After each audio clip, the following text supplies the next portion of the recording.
some glass on the floor in there. But welcome to Dad's workshop. Happy Saturday.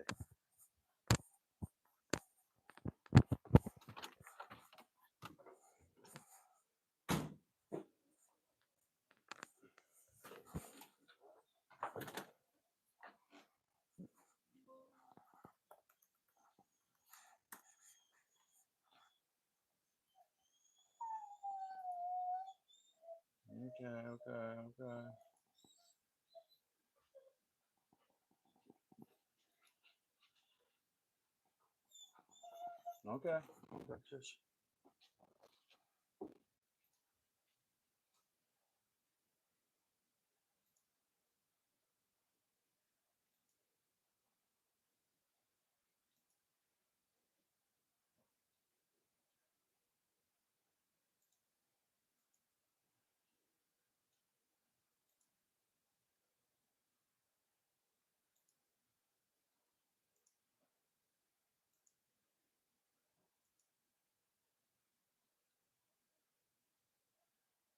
All right.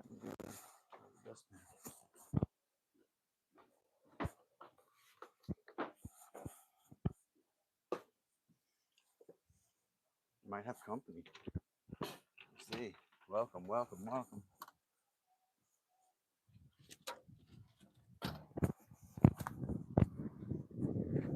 Sorry I'm taking so long. It's nice and windy out here. You probably hear that right now.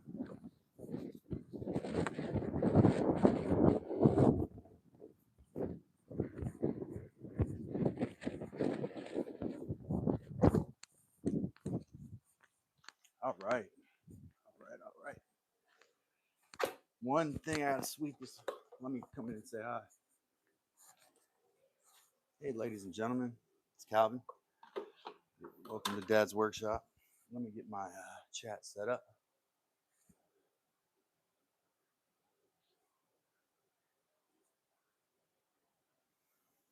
Hope everybody's good today.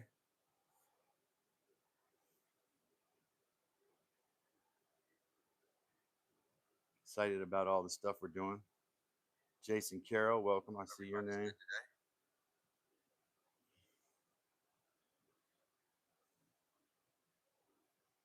So Jason, Mike, welcome everybody. Let me go. Let me clean this glass up real quick so if Heather comes in here, she doesn't cut her feet.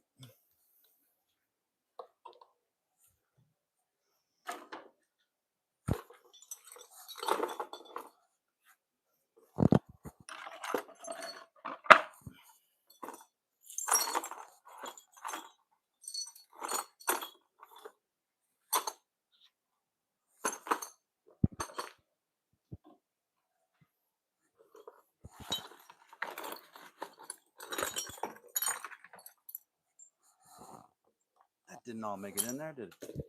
Oh, I'm so excited, y'all.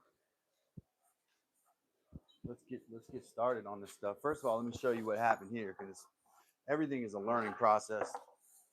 1 second. Let me make sure the feedback's not on there. So excited.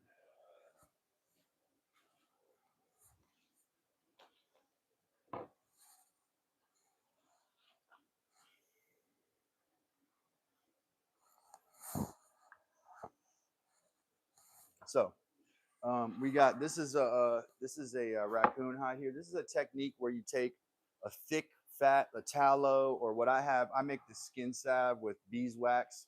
You want a fat that's solid at room temperature, and you stick down the sides of the hide that's done, tanning. If it's done with bark tannins, this way you can kind of come in and treat the hide with brains and keep moisturizing it during the drying process and sticking it back down to the board.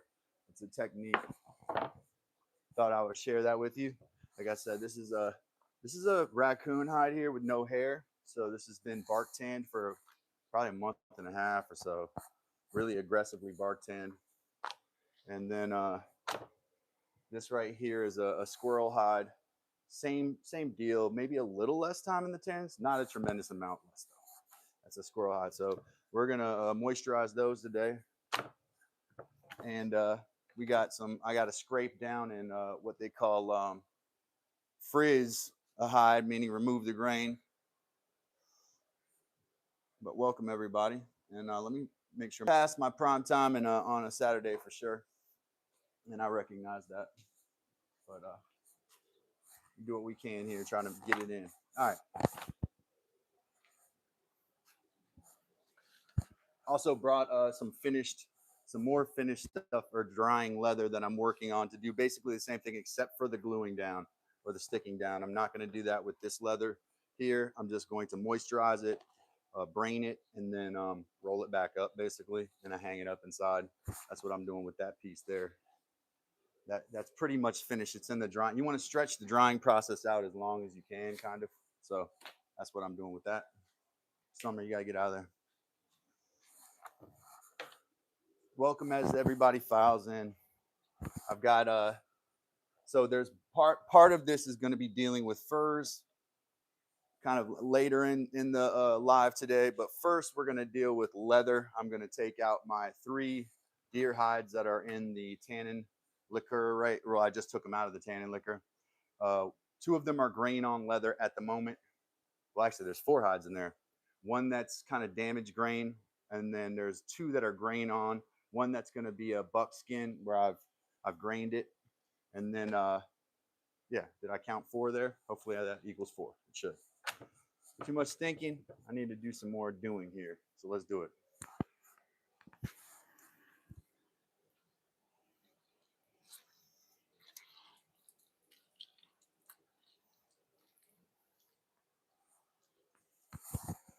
I'll use this post over here to break to. This looks to be one of the, not, this is the piece of buckskin. So this has been grained or frizzed. And I'm just going to scrape the stuff out of it and allow it to take up more tannins.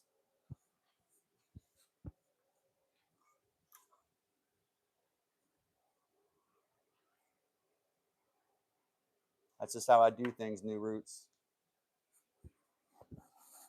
So why the sub only chat? Yeah, that's how I do things. But feel free to unsub and all of that if you want.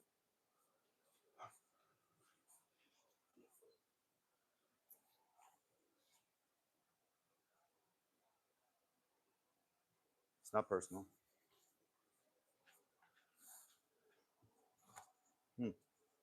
So I got the grain off of this. There are little bits of grain on here in various places. I want to be as gentle as I can here. I'm going to move this post on my right a little bit. Hey, do that. Jason says, I'm going to soften that beaver hide today. You should. You should. Do it right now. But New Roots, welcome, though. I mean, I'd love to have you here. You know, I'm not trying to be negative. Just saying, you know, that's kind of how I do things. It keeps people from, they have to think before they say something, you know. It doesn't mean they won't say stuff, but they have to think like a minute before they say it. And that's always better, man. It's always better. For me, it is too, to think before I say stuff, you know. I mean, there's other tanners on YouTube, and one of them that I was really liking their content. I was reading the comments, and some people came in and were kind of skeptical of what he does. You know, probably people who don't care for leather or animal products being used, which is totally someone's prerogative to have that feeling and express it. Now, I don't really like that they were on his chat or on his comments because, you know, there's a lot more important things you could do if you want to save animals and try to stop a YouTuber who's a lifetime like hunter and animal processor. But he was kind of rude to the people, so I was like, well, you know, when you're rude and disrespectful to people, or you respond like an animal, then it doesn't help your cause. You know, kind of how you're seen. Yeah. New Root said, yeah, for sure, man. Everyone has their own way. I streamed for years on Twitch. Yeah, you'll have your trolls coming in and out. And generally, I have a lot of moderation.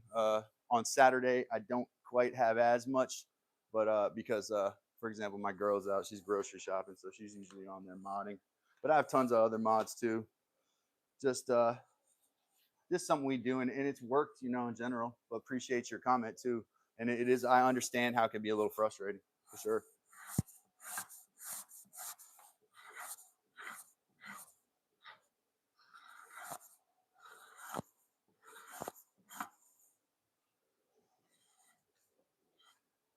I do members only chats too. And that's like paid membership, and that's not to like exclude people, but it's actually a way to reward my members, so that they feel as if they have, you know, a benefit to paying money. One of the ways I do that is I have members only live stream, members only chat. So, and I've got about 16 members right now, plus some gift members at the moment, 16 renewing members. So the channel's small, but it's growing. And we try to keep it positive here. I'm not good at keeping my cool, you know. So, but I was a teacher for 17 years, so in a way, I did learn how to handle myself, you know. But I do lose it occasionally. It's true. Wes, welcome, welcome, welcome, man. Yeah. So we're right now, just to update y'all. This is a hide that's been grained, so it's and I can see black marks on it from the draw knife, unfortunately. So I'm gonna keep tanning it, try to work the iron out of it. That's metal particles that are meeting with the tannins. It's causing them to ebonize, turning those little spots black. Because I don't have a stainless fleshing knife here like this, I've been using the draw knife because it was pushing off the dermis, that the grain, so easily. I was like, man, I got to use this to do it if it works that easily. So that's what I did.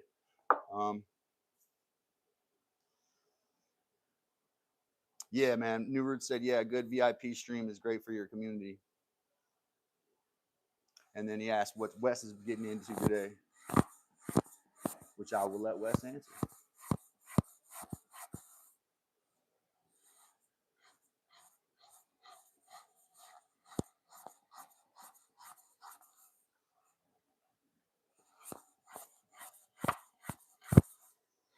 I just want to make sure all that dermis is removed so that when I'm tanning, both adding the brain material and smoking, because this will eventually be smoked after a little time. I'm not going to put it in the bark tannin for very long.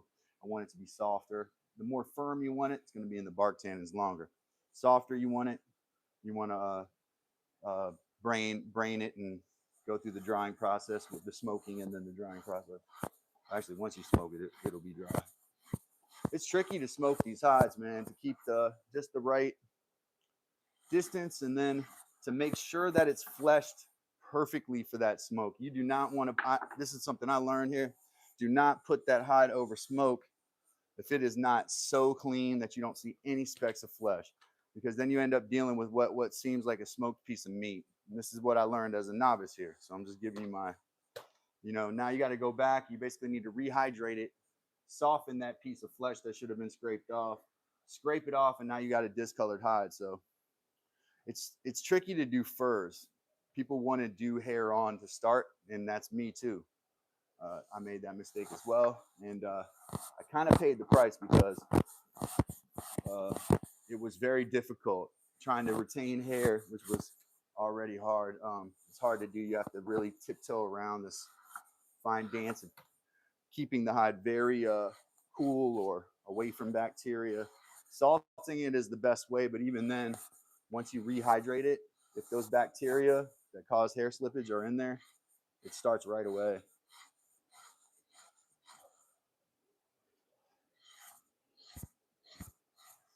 So there's some techniques, but one or two things I learned is that tawing, like putting alum on there, really shrivels the hide up, wrinkles it. So if you're gonna taw it, you need to really pin it out on a board and stretch it. Some things I didn't read. Like, nobody said that online. Hey, if you're using alum, it's gonna shrink and shrivel your hide up. I'm sure it's in some book somewhere, but that information was not available. Otherwise, I would have definitely caught it.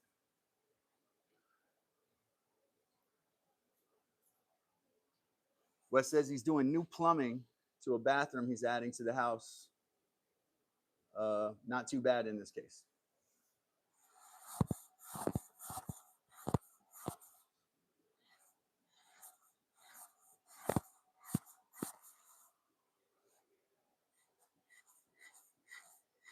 Hey, check out Wes's channel too.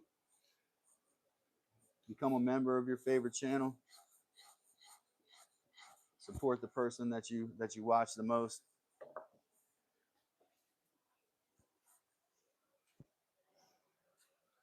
A little slow today. It's all right though. Mike Osborne says, nice shirt. Thank you, Mike. Thank you. Wes says, those hides are looking great each time. You are really dialing it in. Thank you. I'm really trying, man. I'm really trying to respect what the ancestors and, um, the native people and then the European people of old country people and all that, and trying to take that and synthesize all that information and respect the craft, knowing that it is a craft and not paint by numbers and not something I'm going to get in 2 days. Respect that frustration in the process and keep with it, stick to it. There were some comments last night on a live stream about people acting and stuff like that. Hey, look, I can promise you, the only folks that are acting, this is not acting. The only folks that are acting are people who are buying tools and stuff like that and thinking that doing what the next guy does is going to get them the views and the clicks. And I am responding to something that was said last night. So if there's anybody who was up in that live stream last night who heard that, I just heard a couple of things I took a couple of issues with. One of those was that some of these guys were saying, it just seems like more and more acting.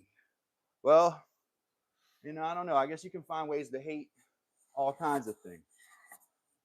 But I think that when you're in entertainment, you do need to see the forest for the trees. Like you're not there at a vocational school. If you want to teach at a vocational school, you go show your ASE certification and whatever your certification is, and you go teach at a vocational school. If you want to do a YouTube channel, you're competing with entertainers. That's just how it is,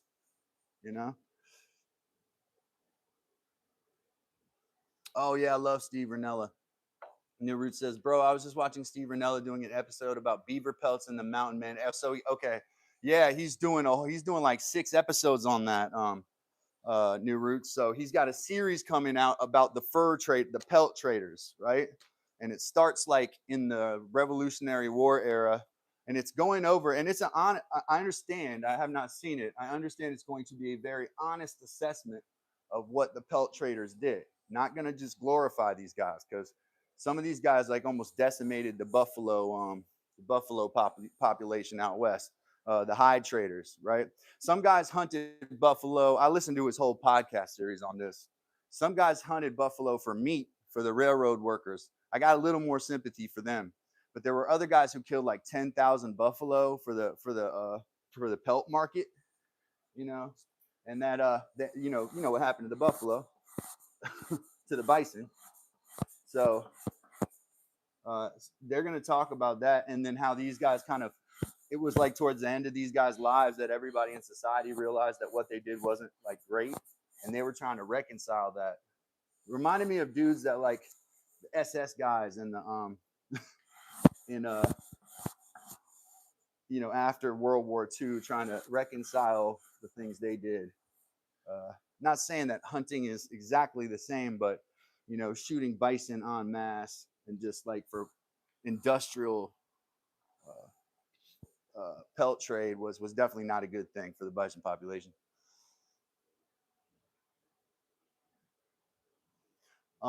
It depends on, Jason said, you're not supposed to scrape the skin hair side, right? It will mess up the grain, right? So it depends on what kind of leather you're making. If you're making buckskin, you're gonna scrape. This right here is grain, so I've scraped the grain off this hide, right? Let's compare the difference. This is a great question. Somebody brought this up last night on that live stream I was on. It's kind of the difference between leather and suede. All right. Here's a piece of leather with the grain on, right? This is actually this is a raccoon hide with the grain on. So you see that sheer color to it. And then this is grain off, right? And this is maybe the flesh side though. Let's go to the grain side. Here's the grain side. It has to get tanned again, and I've been scraping at it, but you can see they call this frizzing in ancient, like the ancient European people who did this, who would cut the grain off to make suede, would call this frizzing. Now it's not suede if it's not cow, right? It's called buckskin when the grain is removed and it's brain tanned and smoked. What I'm doing here is making a combination like a hybrid buckskin and oak tan. So there's 2 different things going on here. I'm making buckskin out of this piece, but it's going to be a little more rigid because it's gone through the oak tanning process. Now I'll show you my other ones that still have the grain on, and I'm also removing grain from another hide today. So I'm frizzing another hide today as well. This hide has had the grain scraped. So there's no grain. I scrape the flesh and the grain side vigorously every day and then put it back in. I got flies flying on my camera.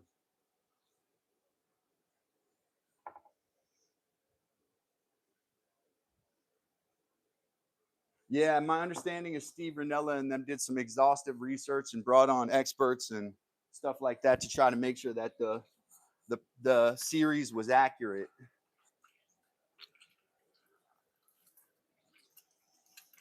It's kind of an overlooked part of American history, the use and misuse of the natural resources, right? And we still have a great deal of natural resources. That is what makes our country economically powerful and have leverage like we do. Some countries are always scared to upset us because of the natural resources that we have, and many of them don't have the same wealth of natural resources.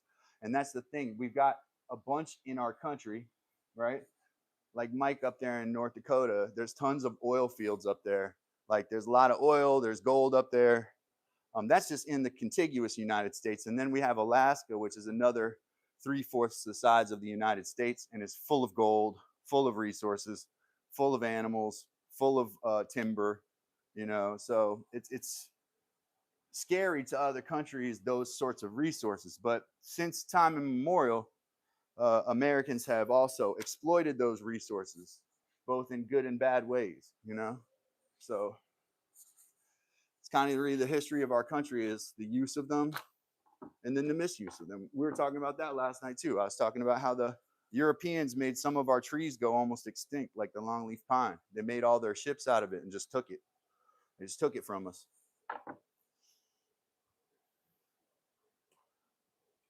Yeah, I hope I answered the question.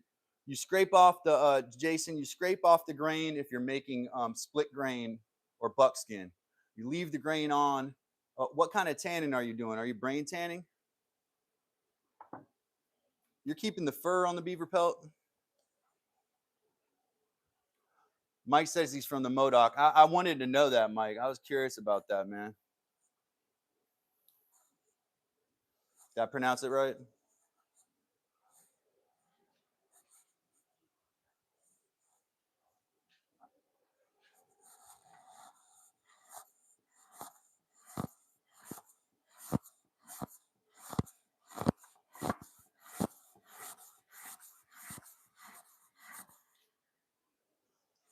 But up there in North Dakota, there are lots of natural resources, and they're being used. And even if those run out, we still have other places that we haven't even built highways to, i.e., Alaska, where there are so many more resources.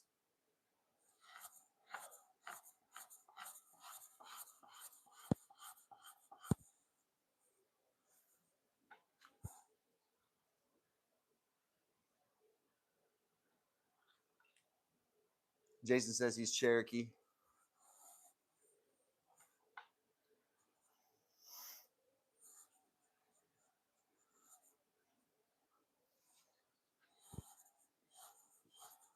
This is the flesh side I'm scraping here.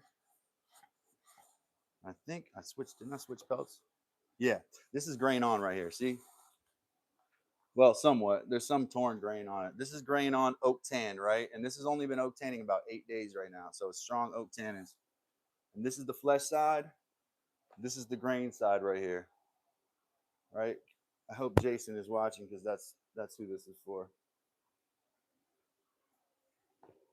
All right, grain, flesh side.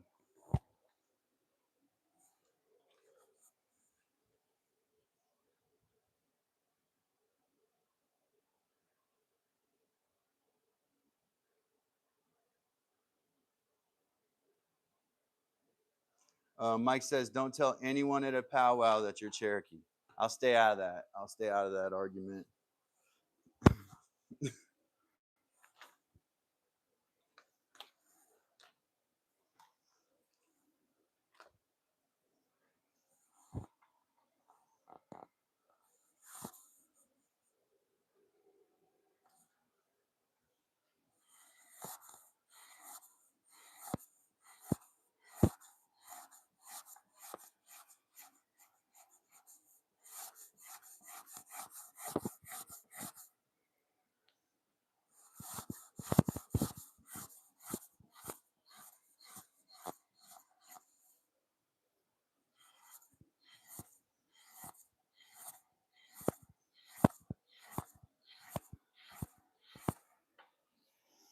Yeah, the town that I lived in when I was a little kid, beautiful town in southwestern Minnesota called Redwood Falls. And this town had a terrible history. Terrible history. Now all you got to do is Google it and you scroll a little. But my babysitter, I think like later on, they built a casino on the res there, but there's a huge Lakota reservation.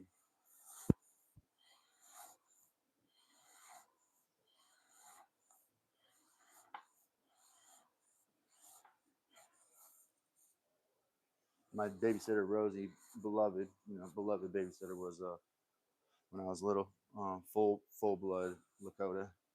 Her and her husband, family.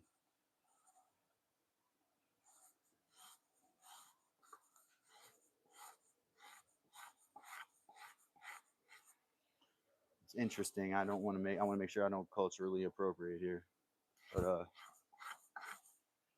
it's complex and different everywhere. I think, but there's some central themes.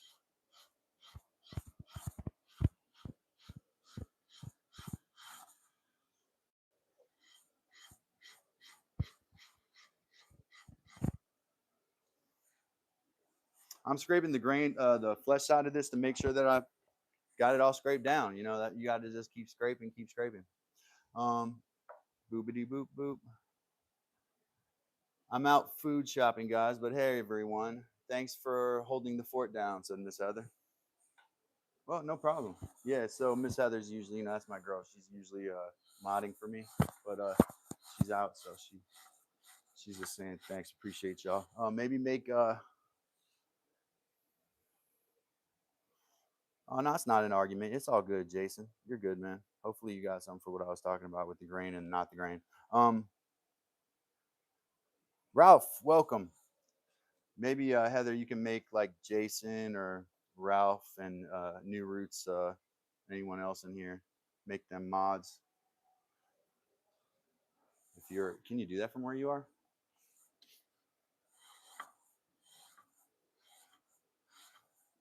Ralph also probably, right? Mike, is Mike a mod? Mike probably is. Yeah, he is.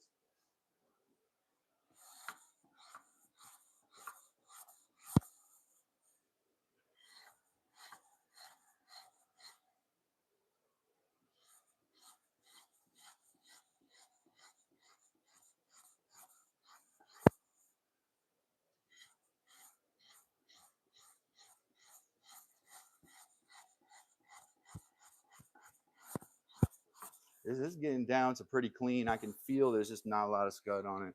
Let me move the camera because I'm way out of camera view. Apparently I get better views like that though. This is my fleshing post is what it is.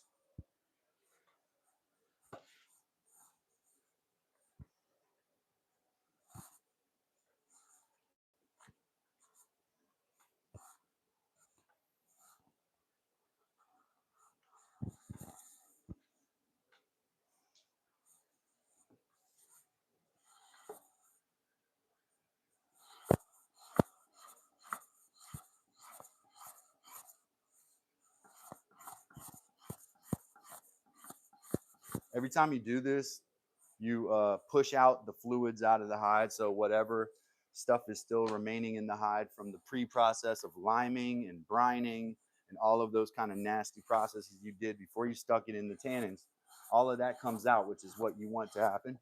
And then it absorbs more tannins. So theoretically, you can tan leather in a short amount of time like this. Not short amount of time being like a month, right? You could take a pretty large deer hide and finish it in a couple weeks, a few weeks probably. I know there are workshops where they do goat hides and they finish them in 6 to 7 days, but they're probably doing 10 to 12 hours of work each day, scraping, scraping, scraping, squeezing it out, putting it in strong tannins, and doing the same thing over and over and over. And you can make a hide, you can tan a hide quicker that way, but it's never going to be 2 days like when they use chemicals. It's going to be it's a handmade, home cooked process. It takes a while, regardless of whether you grind like some, and that can help. Like you can finish a hide quicker if you keep replacing tannins, and you scrape it constantly. Like what you all see me doing, it works. Michigan gun dog, welcome. More scraping, right? More scraping and wringing out, and then putting strong tannins in the water. If the water is depleted, don't just dump more tannins in the water. Get rid of at least most of the water. Stick your hand in there and look in it. Is it like light brown? If it's light brown, it probably should just get rid of the whole thing. And then replace that with, you can even put less fluid in there, but strong tannins. And I wish I had a picture. I have some in the house right now that are steeping oak bark. So squeezing, wringing, putting them back in strong tannin material, and doing that aggressively, you can finish a hide fairly quickly.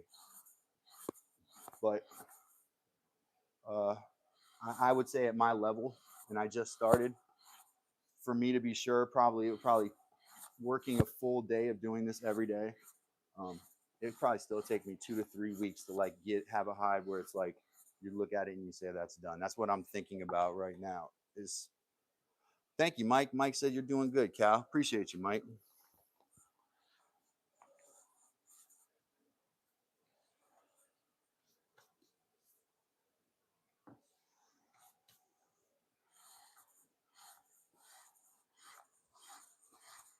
This type of fleshing knife is typically used on smaller stuff, but I'm afraid now, because I'm getting some black spots on my hides, that using my draw knife is kind of it could ruin stuff, and I don't want to ruin or cost me time, because I've gotten black spots out, but I had to tan it, re-tan it, squeeze it out, and tan it longer. I couldn't.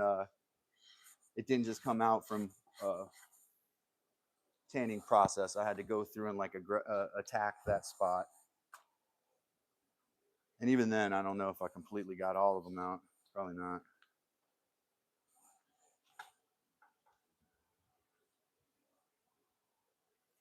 Yeah, I mean, yeah, a lot of I'm a stick to it type guy. That was another thing we were talking about last night on this podcast, or not podcast, on this live stream last night, um, on Mike's live stream, and it was talk about you know what people should do next and what they want to do, and a lot of this and speculative talk, and I'm like, but what are you actually doing? Like, people don't sit around and like think about stuff, talk about doing it as much if they're actively trying to do something. It's action. Like, the YouTube viewer doesn't want to see you talk about doing something. They want to see you do it, how you do it, why you do it, and stuff like that. That's what they want, in my opinion. See you later, Jason. Take care, man.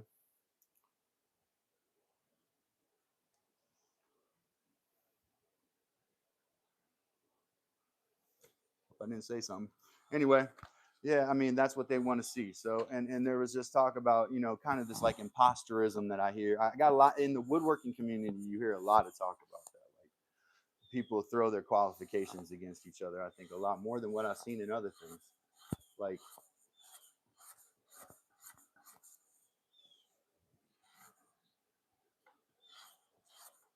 this kind of everyone's an imposter thing, that I think antisocial people feel that naturally.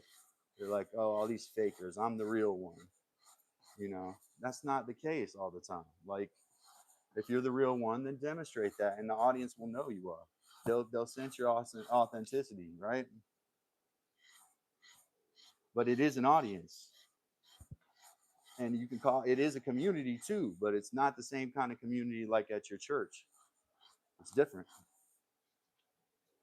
subject to different rules, some of which we don't fully understand. Like, a person could be a fake person on online. You wouldn't even know. You've been talking to somebody for 6 months on your live stream, and this doesn't mean I don't think you can make friends online, because I do think you can. I think actually you can make more meaningful friends because you have more of a pool. But you could be talking to somebody for 6 months and really believing and putting a face to this name with your imagination, and that person could actually be somebody else that you know, pretending to be them. I mean, it really could be. And in my case, it probably has happened multiple times. I can't stop and think and worry about that. I also can't worry about whether um, Joe Upstart like thinks that I'm qualified to do what I do. You know, I have to just do it. I can't wait for his stamp of approval. The hating and the shade throwing, even if it's subtle, it tells you that you're doing something. If you feel that in the room, you feel this. Even some of the questions were like, related to that. If you feel that in the room, it's generally because you're actually doing something, and the people in the room are threatened by you. Tell me I'm a liar.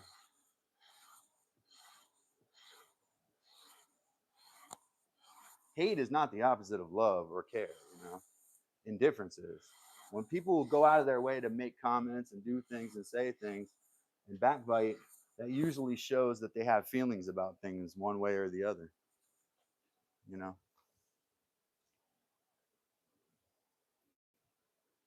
Yeah, man. I don't know why they do that. I had a really popular woodworking live stream host tell me live streaming wasn't for everyone, and he meant like, well, live streaming wasn't for me, and I was like, oh, wow, which I thought was really punching down, because actually I was complimentary to the guy, but he didn't like me for whatever reason. He already set his mind up about me, and said that it wasn't for everybody, which is a gatekeeping statement, right? It means this is for me, this is for the people I choose. I'm the chooser, I'm the decider, and you're not the one. And for a while, I suffered. Like, my channel suffered. He sent, this person had, we had some of the same people, and that wasn't good for me. I can tell you, because he was good, but me depending on people that were his folks didn't work out for me so well. Took me a while to get out of that YouTube basement doghouse.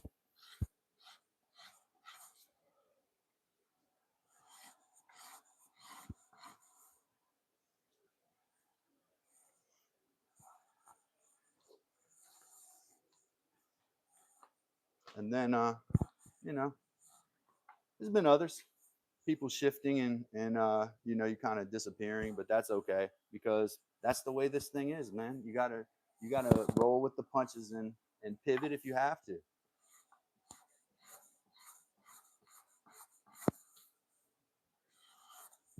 If I don't love everything I'm doing and I'm listening, like people are telling me to, they want me to like make a dovetail box, and I just did 4 of them, and I'm not getting paid a decent rate. Like, why would I pick up another job I don't like, right? If assume I'm a working guy and I'm doing this YouTube thing to try to, build some clout and eventually get some passive income.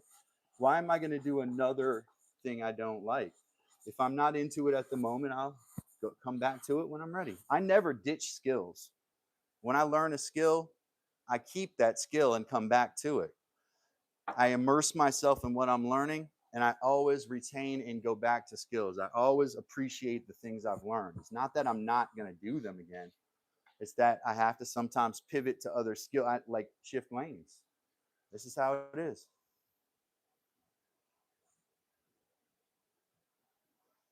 Man, I streamed for about 4 years on Twitch as an affiliate. I tell everyone to hit the go live button. I don't care if you think you're good or not. Get that experience in your life. Yeah, absolutely. I've never seen gatekeeping like I have with woodworking. A lot of people thinking that there's only one way to do a thing. It gets crazy. It does, man. A lot of it is. I don't know what it is about that particular. I think it's because no one really makes a ton of money except for a very few people. There's a limited amount of people that really make money woodworking. Okay, and so when you click on a video that says make $600 from 2 2x4s, and you just got a miter saw, and you think that you're Bob Vila now, right? You make a few cuts, and you sell a couple, right? So you sell a couple to your uncle and your cousin who feel obliged to buy it from you. It doesn't mean that it's a viable business plan that you're going to sell items made out of 2x4s. There's no market for that stuff. Come on. Nobody's buying wooden phone cases at the market in the numbers that would necessitates you making $600 off of a couple of 2x4s. It's not going to happen. It's sensationalized, it's false, it's misinformation, and apparently it actually does affect people when they see those dollar signs. So it grabs the money driven. And I've had a lot of money driven people basically say in few words or more words that they don't think that I should be here, or they throw shade at me. But yet you're money driven. All you want to do is batch produce and make money.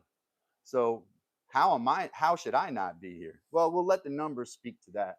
But at the same time, how you're driven, what drives you is important. If what's making you go is just like direct selling an item for money, then that's not really YouTube. That's more like home shopping network. And that there's a place for that. But doing that from the get-go is probably, I don't know, maybe it is. I don't know if that's viable. Uh, I don't think you can focus on the art and the video making if you're busy taking orders for knickknacks. Like if I'm selling name signs or whatever, you know, I got to make my money selling the name signs. And I can't focus on making a really nice video, hiring the right team, or working with the right people that are going to make my video artful and grab the audience.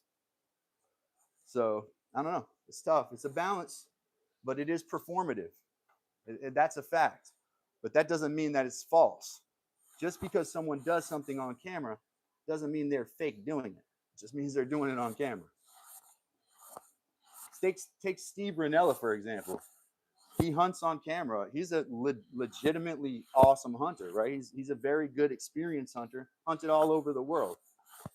Just because he does it on TV and is performative and doesn't get into politics and stuff like that, which he doesn't mean he's not a real hunter. But people will categorize. Sometimes he'll actually push certain people away because they want him to be political. They want him to, be what they want him to be. And that's not how it works. You got to be you. And if you're not, it's not really, following others, man. Copying people wholesale is not a success plan.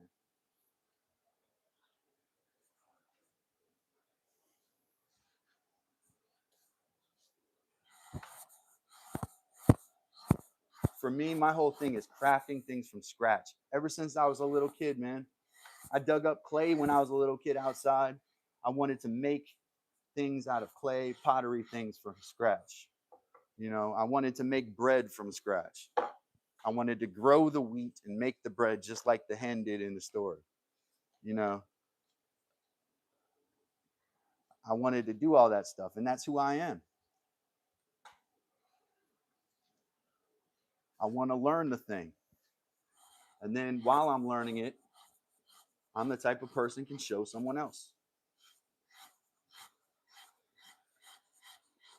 Ask some of the 4,000 kids I taught over my 17 years as a public school teacher. Ice Cube said, if you wouldn't do something for free for 5 years, don't bother starting. It's not, it ain't about money. It's not. There has to be some sort of thing besides that. Now, money is great, man. I'm not gonna turn my back on money. But there has to be something else for you to be authentic about it. It can't be a chase for that for money, because people can see through that, man. Especially when it comes to craft. I see people, they're like, I just made a new waterfall table. I'm going to sell it for $500 to my neighbor. Is it a good waterfall table, man? Because when I first started doing woodwork, and I'm talking about decades ago, I sold things that I wish I could take back now. I sold things that to people I feel bad about now. So sometimes you got to take your time learning the thing first. Right now, I'm going to make this leather for me. I'm going to build things out of this leather if it works. And I might build things for other people, put together leather items. Leather is a durable material.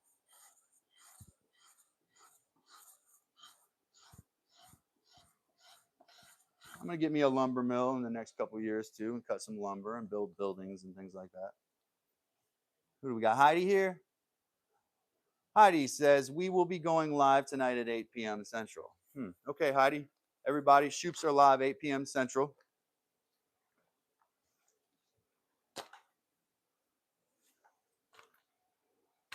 Shoops, by the way, Shoops run a wood shop online on YouTube where they turn wood on several lathes they have in their shop. Check them out.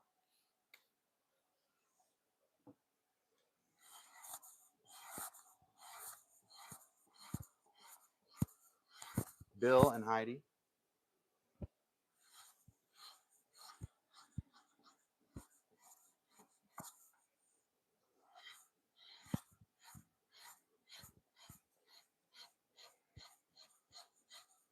Friends of the program. I think this one may be pretty close to scraped here. Oh, I missed a big spot right here. Never mind. Yeah, no, there's several spots. So, anyways, it's just about. I just, sometimes I hear the shade. I've communicated with people a long time. I've been, I was a teacher, so there's a lot of catty people around, but when people say stuff, read between the lines, and they always got stuff to say, and it's usually from a place of jealousy, things like that.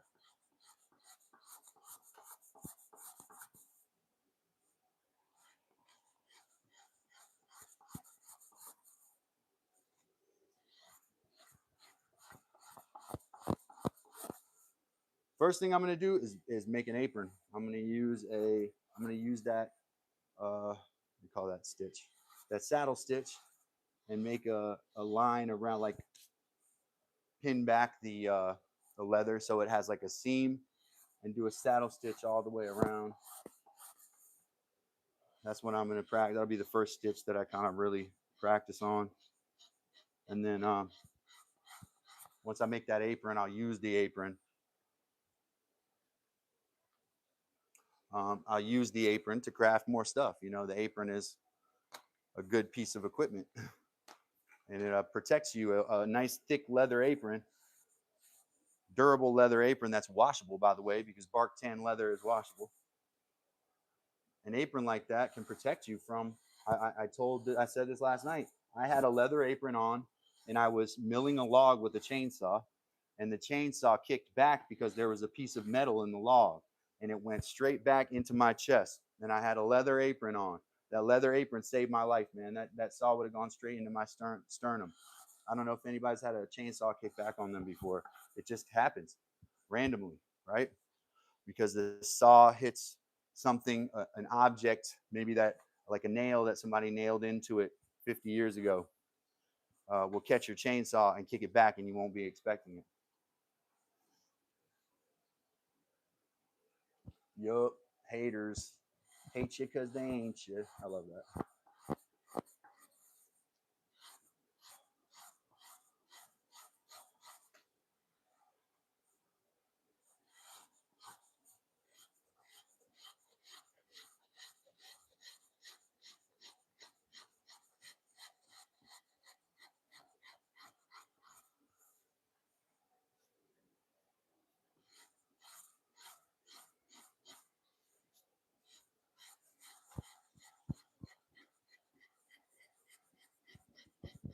Got a big pot of tannins in the kitchen. It's going to be nice and strong.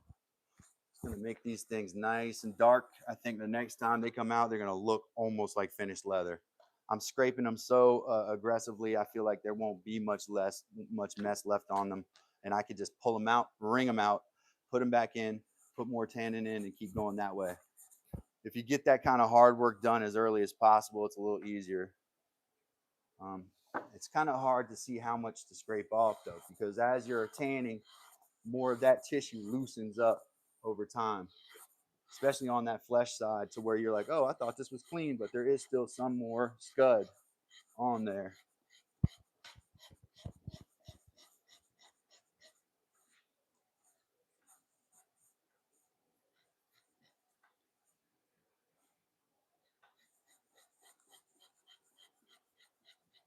The other thing was last night was like, with the whole people acting, I felt like that was kind of aimed at me.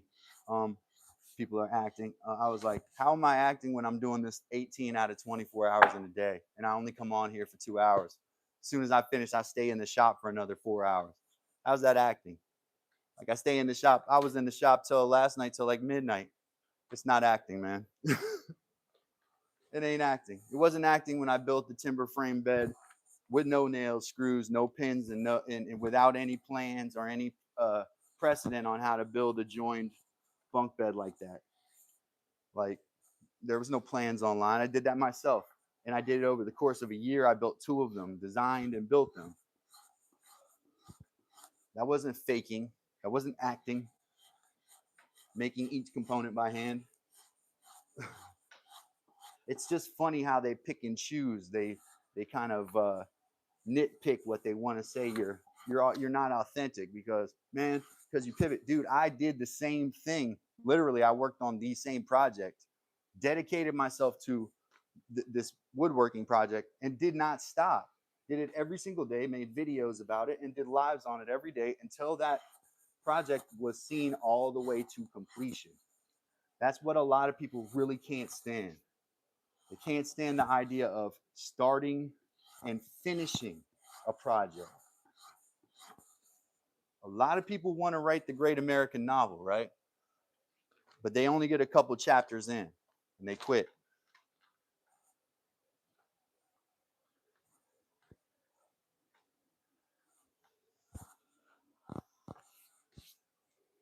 And then there's lots of factors that make you want to quit. The stresses of your life, finances, people hating, that's just a small thing, right? But the other factors that make you want to quit things are real. But you can't. You have to pursue the thing without compromise.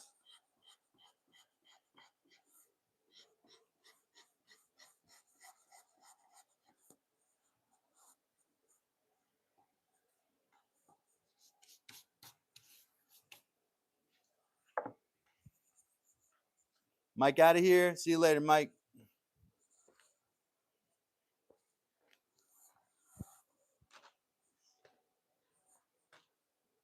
Mike Osborne, ladies and gentlemen, also has a channel. Keeps us updated on his everyday stuff, his thoughts.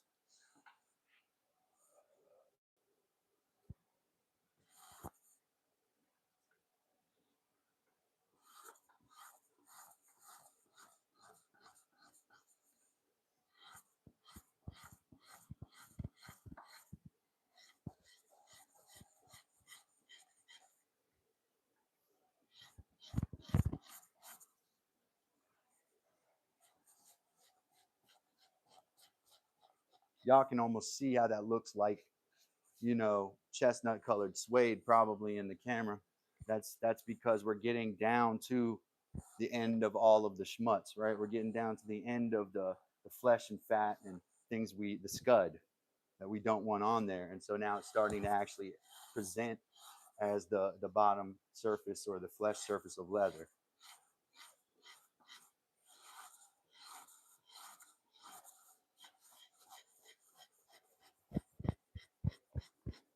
And then throughout the drying process, you want to be doing this too. Scraping is going to keep it soft and pliable. Unless what you want is structured leather. Uh, you still should scrape, but you got to treat it differently.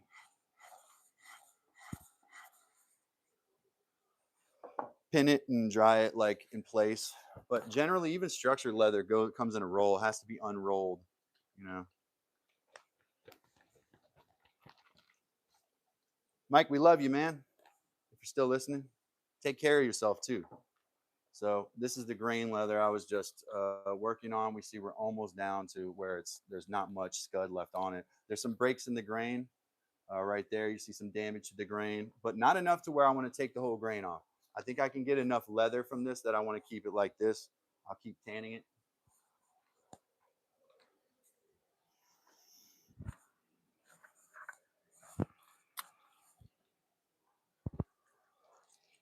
Let me do that big one next. That one really is, that's the hardest work. This hide weighs like 30 pounds. So it's huge and thick, like 8-ounce leather.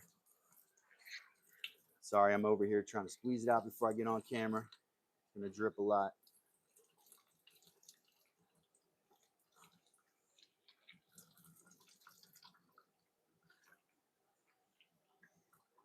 All right. So this one's been dramatic. See how big that thing is? I can't even get it all in the camera. It's a huge hide. Came from a very large buck that weighed over 250 pounds. Um, see, I started to scrape the grain there. Now I don't think I needed to, but look at all the grain damage from where this buck got in a lot of fights with other deer, and you can see he's been stabbed multiple places on his that it's gone through the epidermis and created scar tissue. You know, even this spot right here was not from him being hit by a car. There's a couple, and then there's some. This was grease burn, but he had several wounds on his body that were significant. It was a big old buck. So now it's a shame to get rid of all that grain, I think, but actually I think it's the best thing to do because we get more usable product from this by me scraping the grain, which is going to be a very painstaking process, I think, uh, in this case because it's such a huge hide. It's pretty stubborn too. It doesn't want to be scraped at all on either side. It's been real stubborn. The meat has held to the flesh, to the skin really, really tightly. But and then these little spots. I remember these little spots in the neck, like almost where it took bird shot in the neck. And I haven't cut into the dermis, so I don't know. But maybe we'll find something in there when we scrape. I don't know. I think what I should do though is remove this grain and continue the tanning process without the grain taking up tannins. But you can see how big this hide is. It's really huge. It's been in oak tannins, and then I actually washed the whole thing out, put it through the whole process again. I put it into a lye water solution, flushed it through that, flushed it through brine, fresh water. Then I did a baiting. I baited it. It's been all, and then I started to tan it again. Now it's still patchy. So what I'm going to do now is commit to scraping off all the grain on this hide and turn it into brain tan buckskin. But we'll still bark tan it for another week or so. I don't know, a few more days, and then I'll start the process of braining it and drying it that way. So this is Dad's Workshop. My name is Calvin. I'm gonna take a quick water break real quick. Stay tuned. Don't go anywhere. I'm gonna be right back. We're doing more stuff with leather and furs here in Dad's Workshop.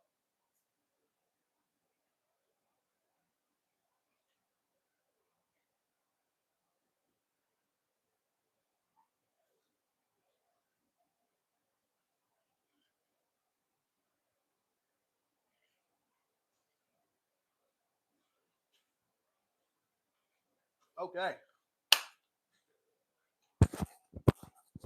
let's go. All right. So what I'm gonna use to grain this or to frizz this is my draw knife. I am a little bit worried because it's a Ferris tool. Oh man, I really hate to take this grain off. I really do because it's starting to tan now. But there's so much damage that I think the hide would be better if I just frizz it and take all the grain off and turn it into a huge piece of buckskin. Yeah, that's what I'm gonna do, guys. And hopefully it's not a bad decision. But all you can do is stick to your gut.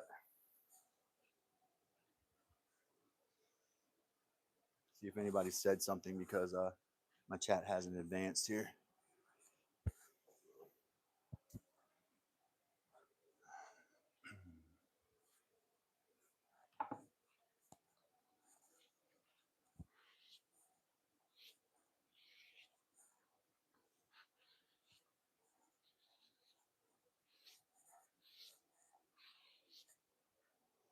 All right. Now, on another hide, this was not as difficult, but I do recall trying to take some of this grain off as being pretty difficult. Let me start from the spot I was at last time.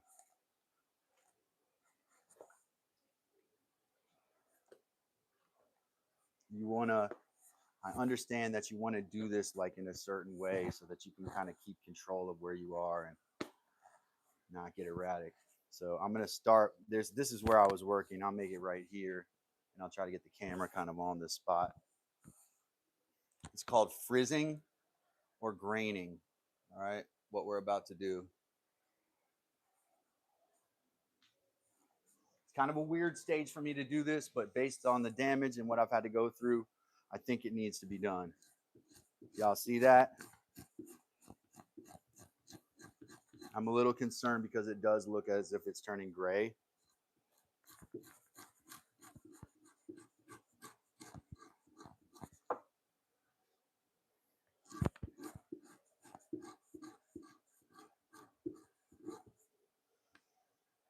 Yeah, it's a lot more stubborn than that last hide I did. We're gonna make a track down the middle and then make like a triangle.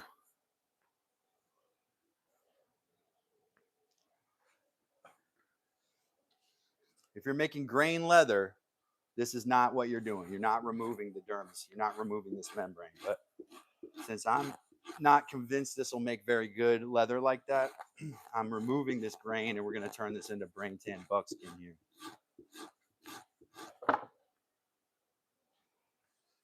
Wow, real stubborn, real stubborn. Oak Ridge, welcome, welcome, welcome. Glad to have you. Yeah, so I'm graining or frizzing this today, Oak Ridge, because I don't like all the marks on it. I don't know if you've been around you've been around, so you've seen this thing in a number of ways. It was patchy and nasty looking one time. I started to get it to be able to absorb tannins because I fleshed it right. But because of the damage to the grain already, I'm just gonna grain it, remove the grain, and put it through a little more bark tanning, and then brain it, moisturize it, and dry it, smoke it. I don't even have to really smoke it that much because of the, if I bark tan it enough there.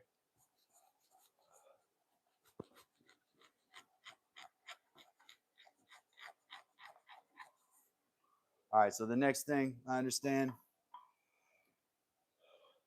Ralph, what's up, man? How you doing? Hopefully I didn't miss you before. I think I said hi. Hey, make sure you double tap that screen and like this video.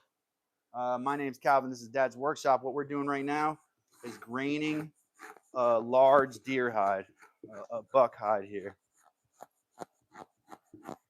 Oh, this is going to be really hard. I might have to sharpen this a bit.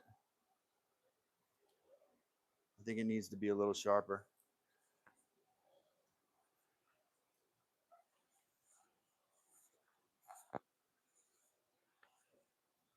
I got a diamond stone outside, but let's see if I can do it with this 4000 grit here.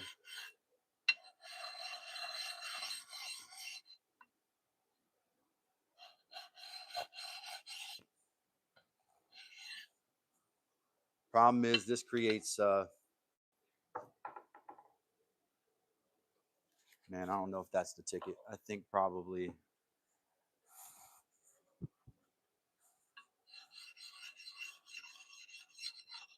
This creates strop, which is going to definitely leave black spots, so you got to wipe it off.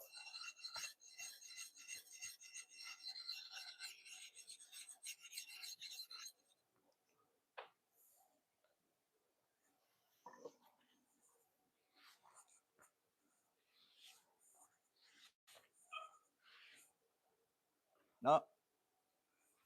Well, she's home. I guess you can probably open it. Seems a little better. It's very difficult. It's very difficult.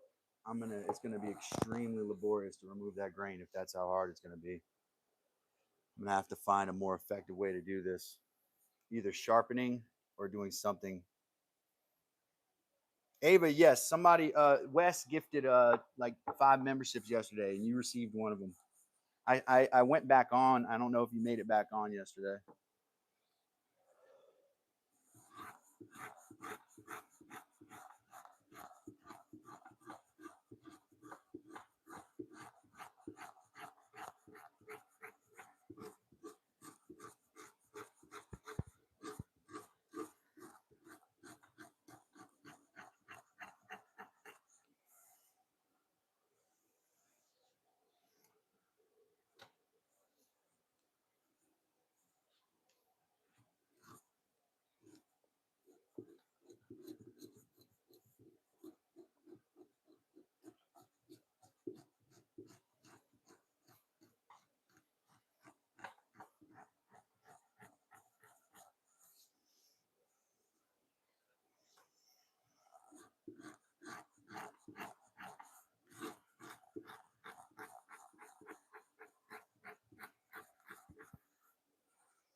I'm about to wrap tape around these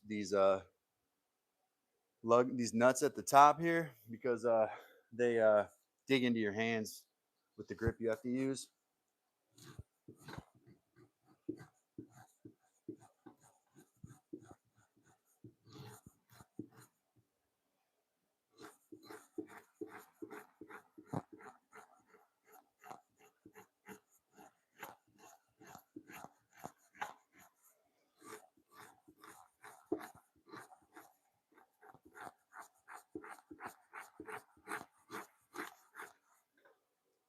Whew.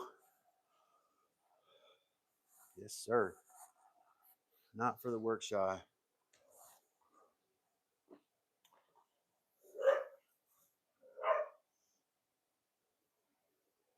Fluffy ears.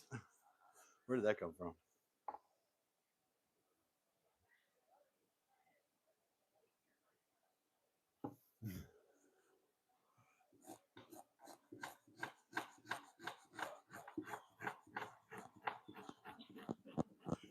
I know there's some sort of NFL game today I do not want to compete with.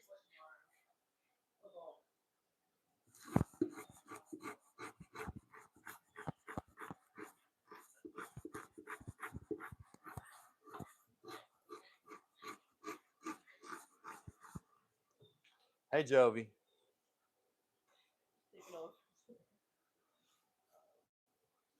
You know, the way for her to get my attention is put her right in my face. That's what she wants to be. Because Ava got the emoji. So oh, yeah. Okay. Yeah. That's her. That fits. That's her. That's a Jovi dog right there. Jovi, my watcher.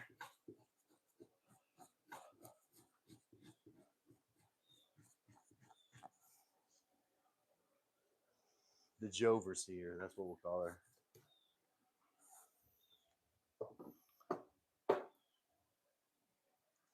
Yes, she definitely is. She's the boss bitch, man.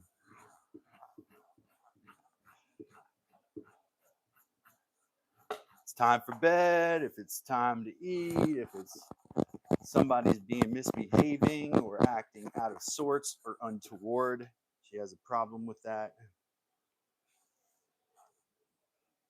How that is. You know, the dogs that do that mind everyone's behavior for them.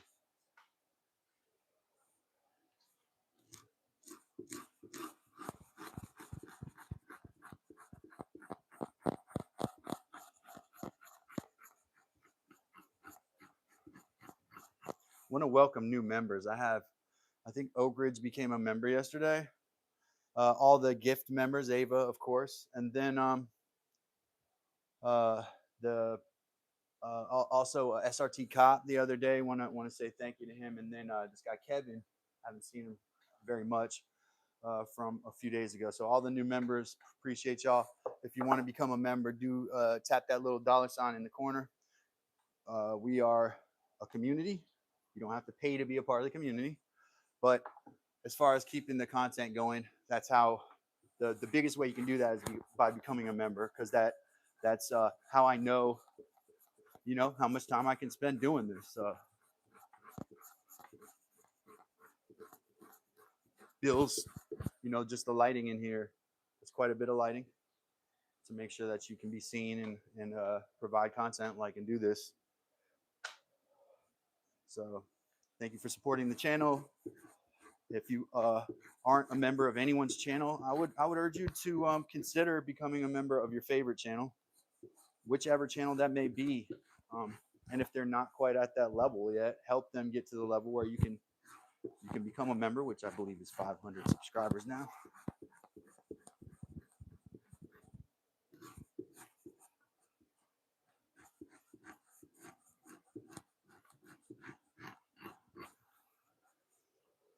Always could get that a lot cleaner, for sure. Yes, it's somewhat of a lottery. I think it has to do with people who have been on the channel recently, and but it's not all based on that, I don't think.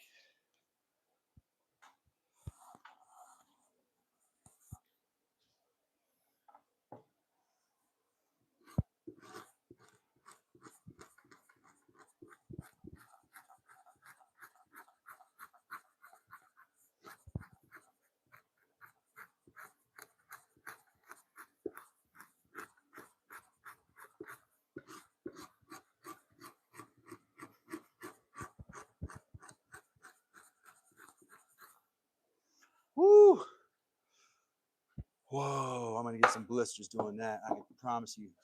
I'm not gonna give up though. I caught cedar stream last night. Oh, that must have been late.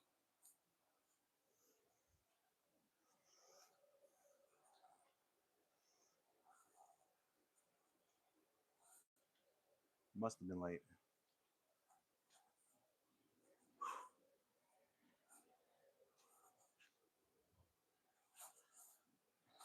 This job has to be done in one go.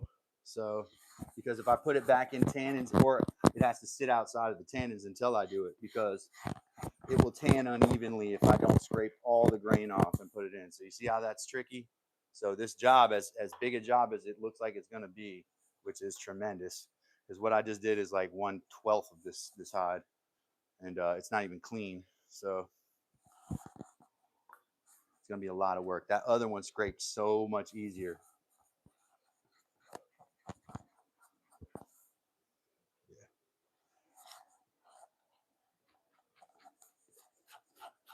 If I can get a technique that works a little bit, I know there's a sliding motion that can help. I wonder when Miss is going live next. Might like those as well. You mean Mike?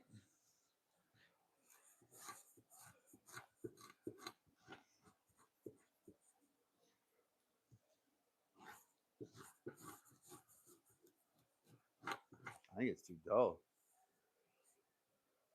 I think I need to sharpen it.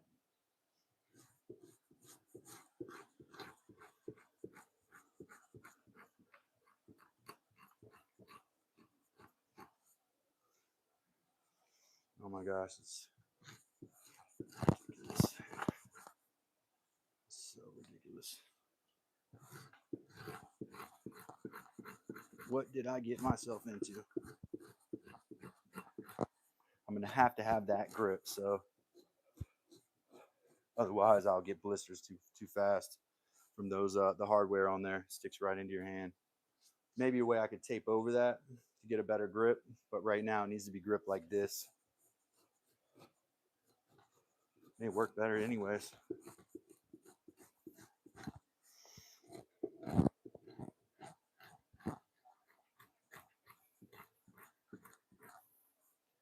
Woo!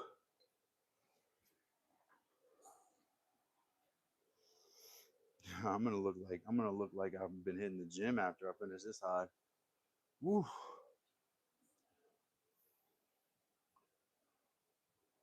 46 more likes to 100. That's pretty good. Let's see if we get there today.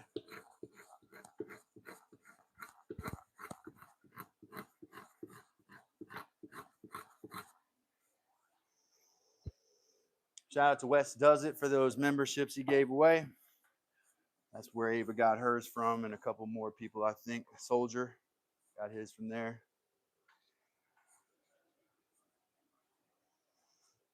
A couple more. Ricker's another one.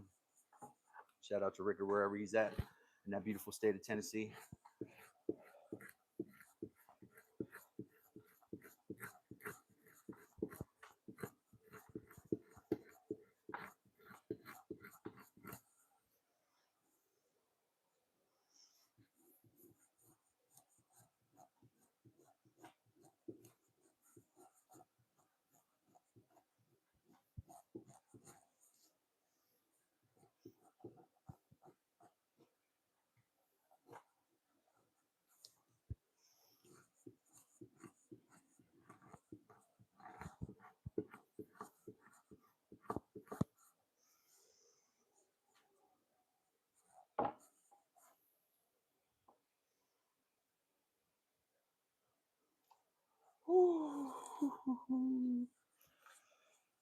This job will get finished, but I don't know if this job will get finished on this live stream because probably getting close to the end of my microphone and phone battery. But we'll see. We'll keep going. I'm not gonna quit. I'm busting a sweat though. Need a towel. Oh my goodness. I'm gonna stick up. I'm gonna stay towards the top here and work from the top. I think that's especially with how laborious this is, that may be the way to approach it. So I'm gonna go back to here. This is near the neck area too. This is gonna be one of the tougher spots, theoretically. And I'm gonna work this spot here in the camera, hopefully.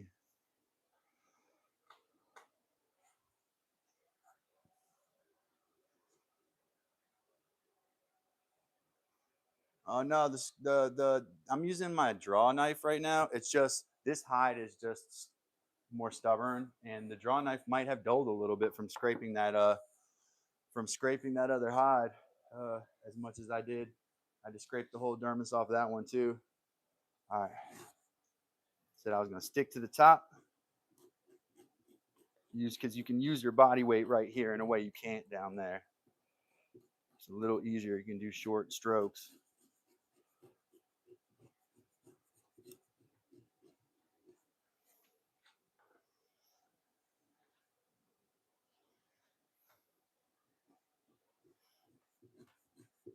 The other scraper just doesn't work for this. It just doesn't have the bulldozing ability to do this.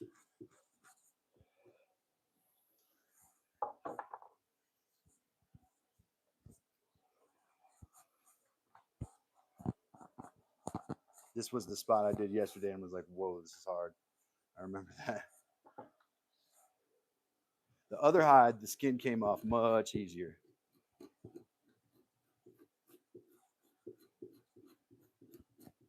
But it's coming off. It'll happen in time here.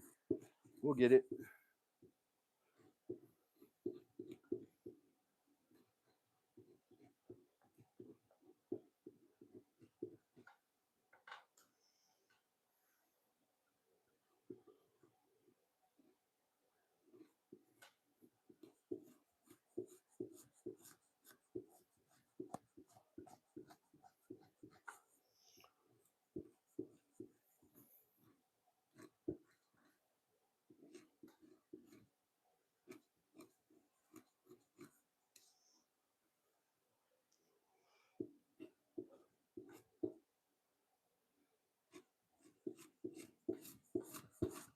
This is going to have to be scraped repeatedly after this because just the remnants of the membrane that's on there will affect the tanning, and how evenly it tans. So, though it will be thin enough to probably absorb quite a bit of tannin pretty quickly. This is the thickest hide I've ever had, though, I think. Very, very thick.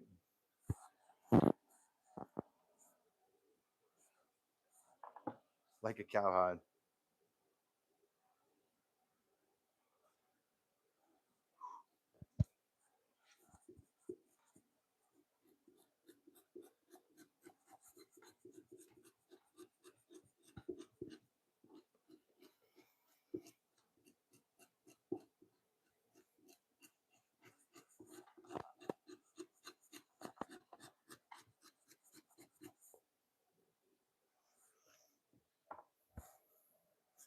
Thank you, Ava. 61 likes. Let's keep it going, folks. Double tap that screen, like this video. My name's Calvin. This is Dad's Workshop. Right now, we are frizzing a large buckskin. That is, we are removing the grain where the hair was. So this was the hair side. There is skin on that side, a membrane called the grain, and we are removing that. By removing the grain, you create a hide that is going to be more supple and flexible, a garment-like material. And this is traditionally what would be done with buckskin. So both sides are scraped. The grain side is removed. The grain is removed. Hair is removed. The grain is removed. After that, sometimes at the same time as the hair. The really experienced people will remove it at the same time.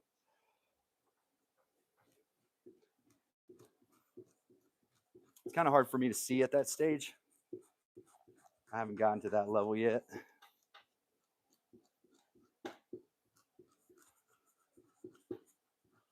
So if the hide is white, it's like clear, translucent. It's a texture more than it is an actual like object or color.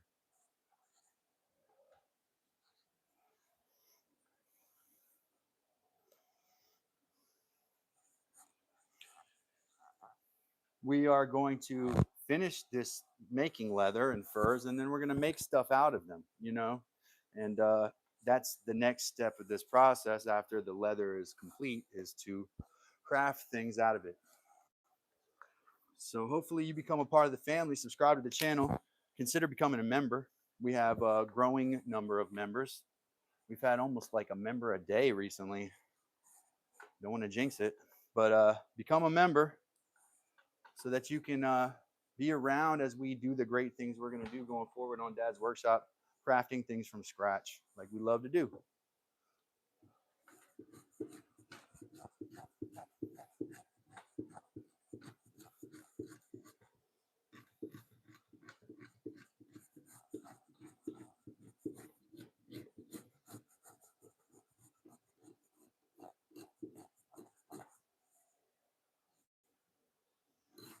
My hands are so beat from doing this. My right hand has like several uh, lacerations on the thumb, like in a line, right? From where I took my finger on the scraper and went like this, right? I have, you know, a number of lacerations there on my thumb and didn't even see them until the tannins got in. So when you asked me the other day, did I tan my hands? The answer is like, yeah, I kind of, unfortunately, did. Well, trying not to either. I wasn't really trying to do that.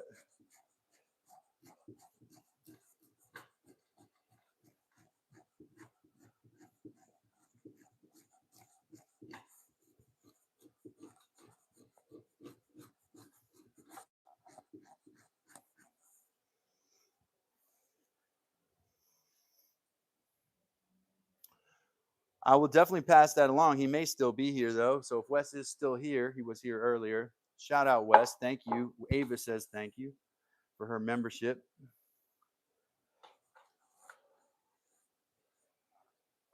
Sometimes he's in the gallery just hanging out. Other times he has stuff to do.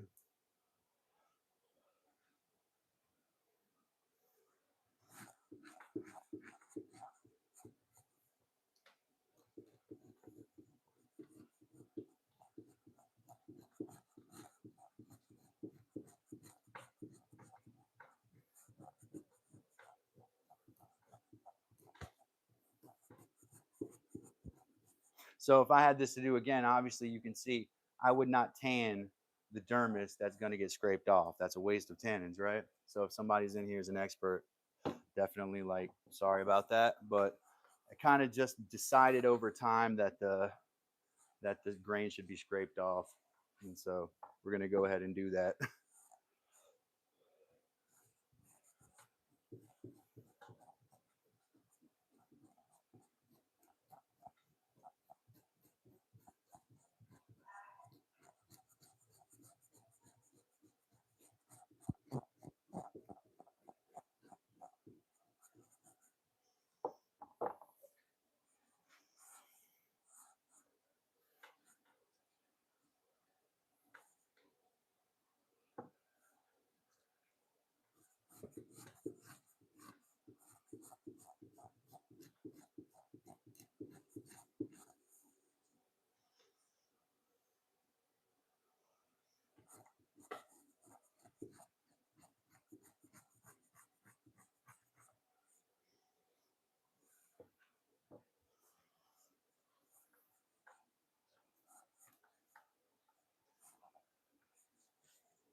I'm definitely going to have to build a stronger beam. Hopefully it gets through today.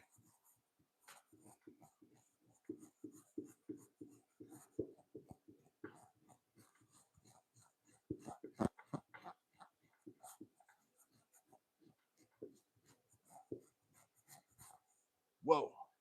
I don't know if that's like shoulders, biceps, triceps. I don't know what it is, but it is intense.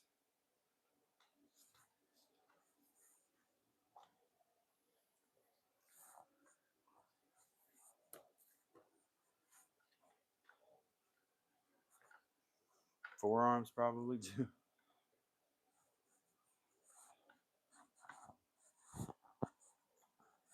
I have to take this whole grain off, guys, because it has to go.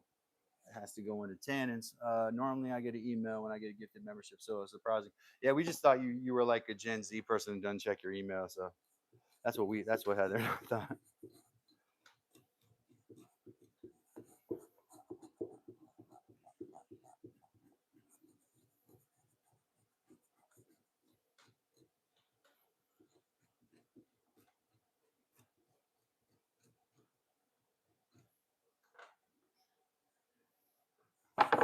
I'm kind of like I like pinning it between the bench. It's probably not good though. Sliding a lot.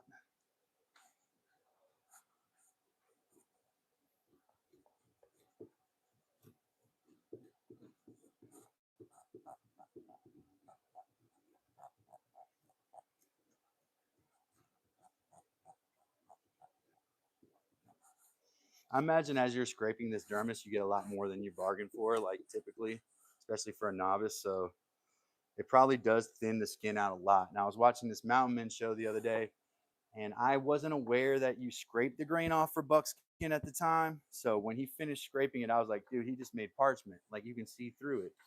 But when you're making buckskin, you do have to scrape the dermis. You have to scrape that grain off. So it makes sense if that's what he was going for with that hide, you know, uh, to to scrape it as much as he did, though it still even looked a little over scraped. It was like you could see your hand through it. I don't think that would ever happen with this hide unless you just ripped it. This is like it's like a cowhide, man.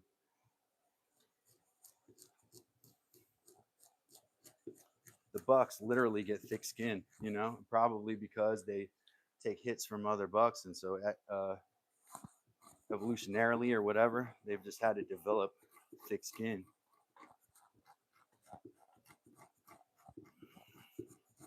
Well, let's say it in the evolutionary theory.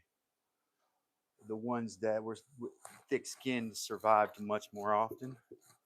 There we go.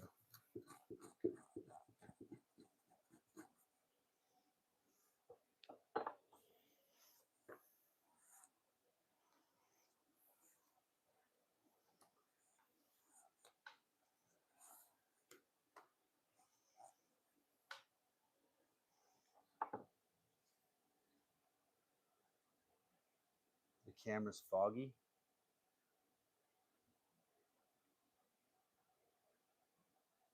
Is it okay? Let me know. Heather will probably come out if it's bad.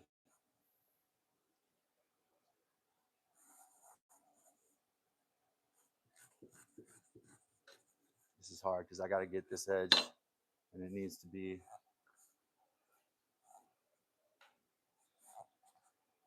I'm going to start like right here.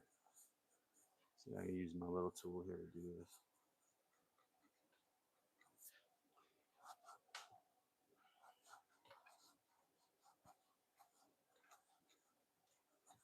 Nah, it's not efficient even there.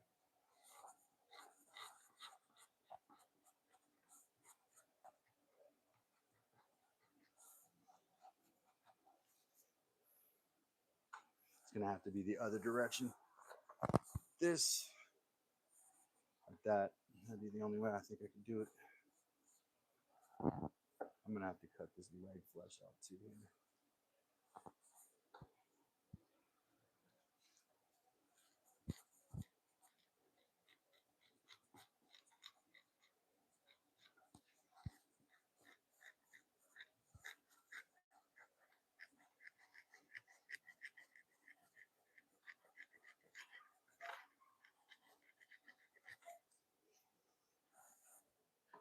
Like that other tool a lot better.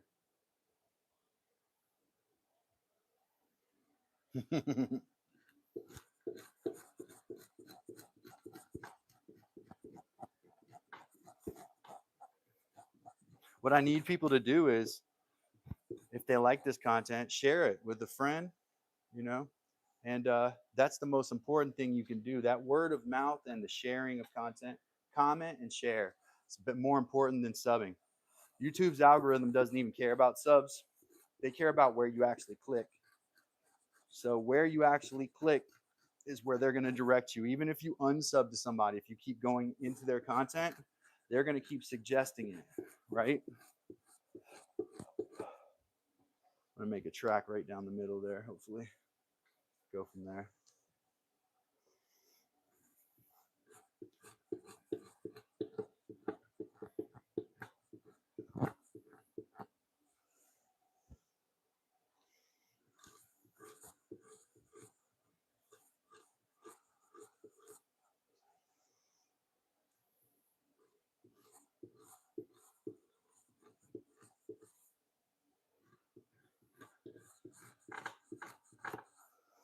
Lady was definitely right about pushing away, starting a track down the middle, and then kind of sliding away from that and doing outward like a triangle, like a teepee shape.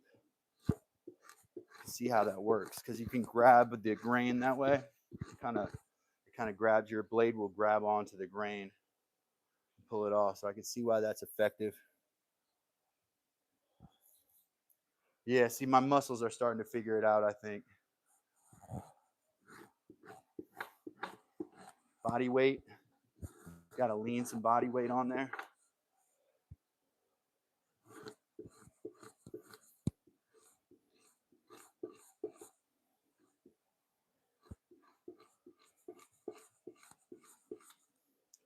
I think scraping the ground is going to be a good lesson for me here, because then I know like it's going to give me a ton of practice in putting the amount of pressure I need to do grain scraping, which is really similar, I think, to getting the fat and the meat off of the flesh side, like effectively. You have to put that kind of pressure down. So it's a good lesson in that, even if it will cause some sore. My hands are already like real swole, real sore. This is me pushing and locking in, guys. That's a big gun for squirrel hunting out there, guys. I heard a big one go off.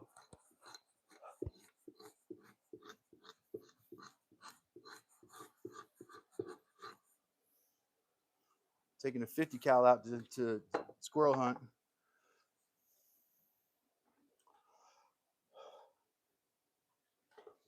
Yeah, I did. That was a big one. Big rifle.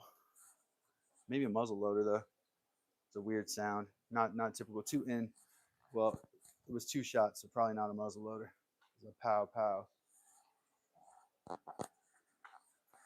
Maybe a bolt action rifle with a magazine.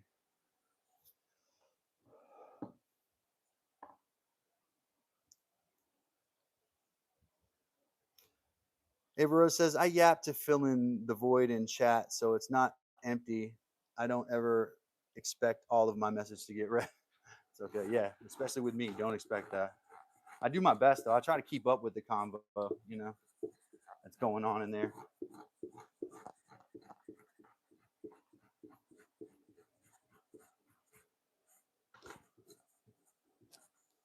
So some of the areas where the deer took some hits had scar tissue. The dermis is like now healed inside of those abrasions. So you got to get after that. Either scrape down to the bottom of that, or maybe there's like an awl or something, chisel maybe you could put into those scratches and scrape the skin out. Uh, Maybe I Google it. I haven't Googled that yet. What do you do when a hide has deep scars on it?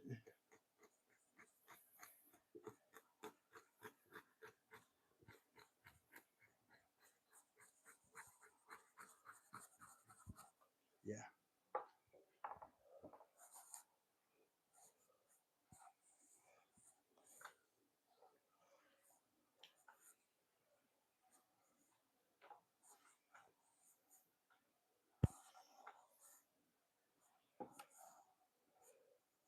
70 degrees here in North Carolina today. It's warm.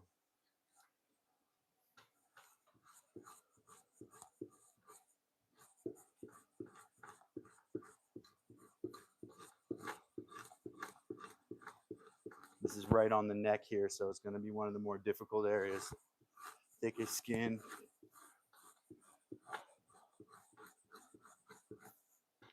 At least that's what I expect from it.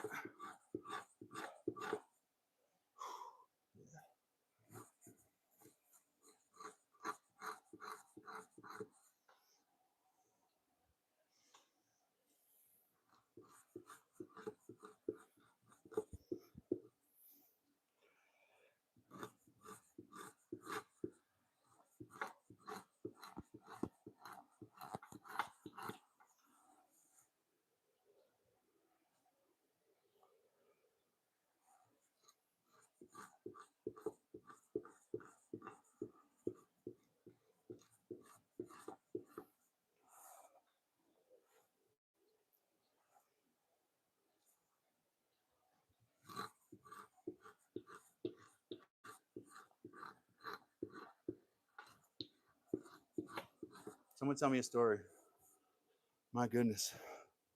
This is hard work, dude.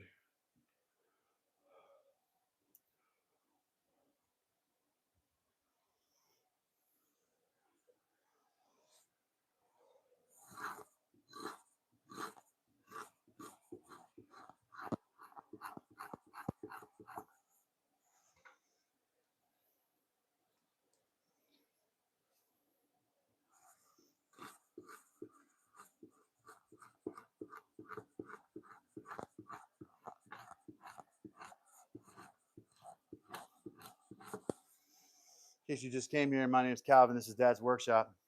What I'm sweating over is a large deer hide, a buck hide, that has so much damage on the grain side.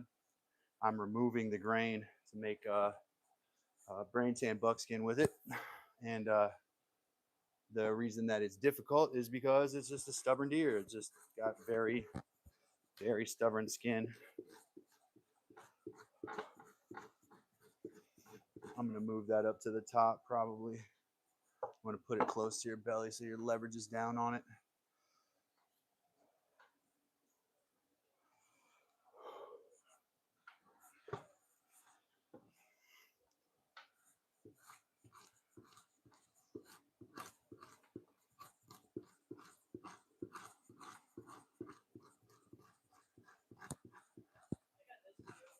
Thanks.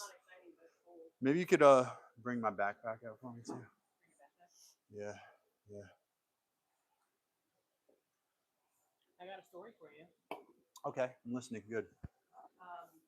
We got Mexican food, Yeah, and it was the waiter was a very young, I'd say high school age, yeah. Local adolescent, Mhm. and had like curly hair, and was seemed new very new. Seemed like didn't know. Fumbling over Yeah. weird phrasing. We're all like, being very nice, and but like acknowledging I don't know, we got like the new guy. Yeah. And then he comes over, he's like checking on us, and he goes, actually, can I ask you guys a question? And we're like, sure. And he goes, do you like my hair better when it's like covering one Oh of my my gosh, are we eyes? kidding me? Or like none? I was like, I said, if Calvin's here, would have shit his pants. I was like, no, none. It's your whole face. But he's like, he's got to be like this like little 14-year-old kid, I'm not even going to say what's coming to my mind. I expect that to be the question. Can I ask you the question? You know the crazy part? He's probably straight.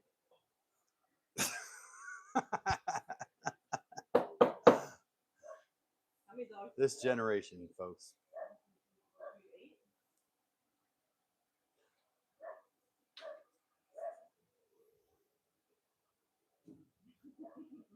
No, we got a bunch of dogs here.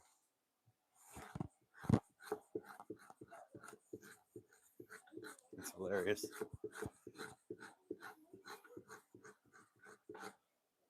Yeah, he's not going to keep that job long doing that. We already told you. Take their orders.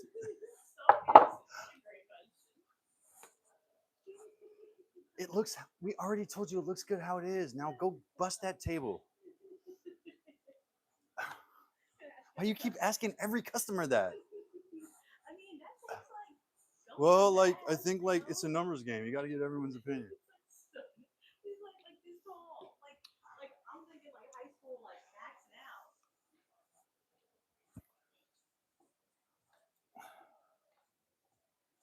Oh, you missed it, Ava.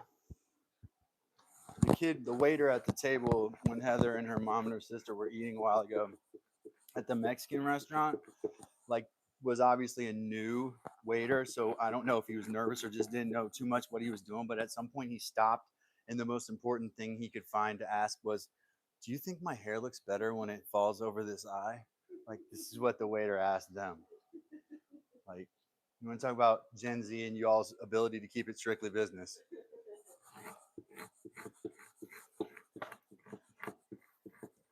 I blame your generation, Ava Rose.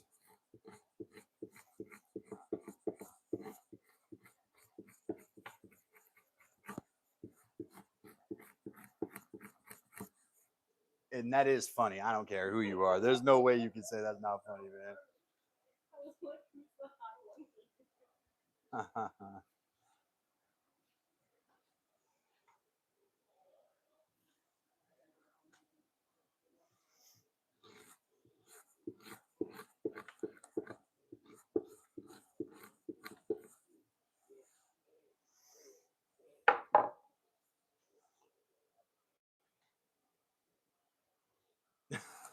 Some of the people I graduated with should have been taught a few more things. I can say that about the people I graduated with too, though. You know, you learn. A teenager does not an adult make. I'm sorry. Hey, Heather, could you my backpack? She'll get it. Um, you know, you guys, when you're 18 and you're a legal adult in a lot of states, it doesn't mean you still like you think straight. Kids to me still, but they know, you know, your brain really is not done, and it never is. I mean, especially if you have problems, like it takes even longer. But they say it's like you're actually growing now. Adolescence goes till you're 24. That's coming off nice.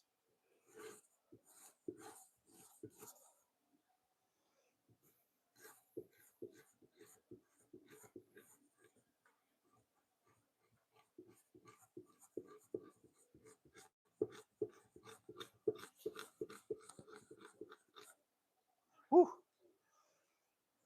Keep pushing, Calvin. Got to keep pushing. Keep pushing until I have what do they call it? Frizz. This entire hide is called frizzing, sometimes called graining.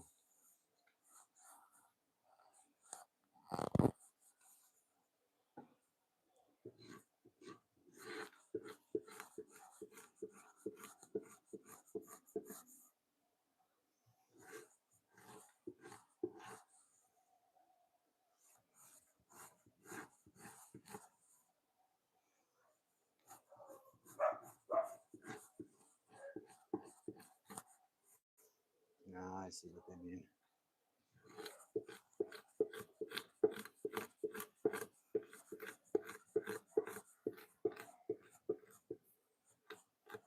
And this is really bulldozing this stuff off. You really have to put brute force into it. I'm telling you, if it looks hard, it's harder. It's harder than it looks, for sure.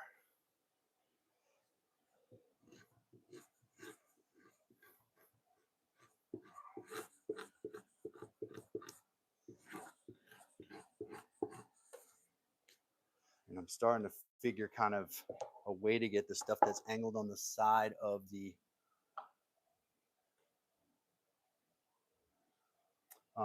stuff that's kind of off to my side. It comes off easier, and I don't think it's because it's looser. I think it's because of the angle I can get against it.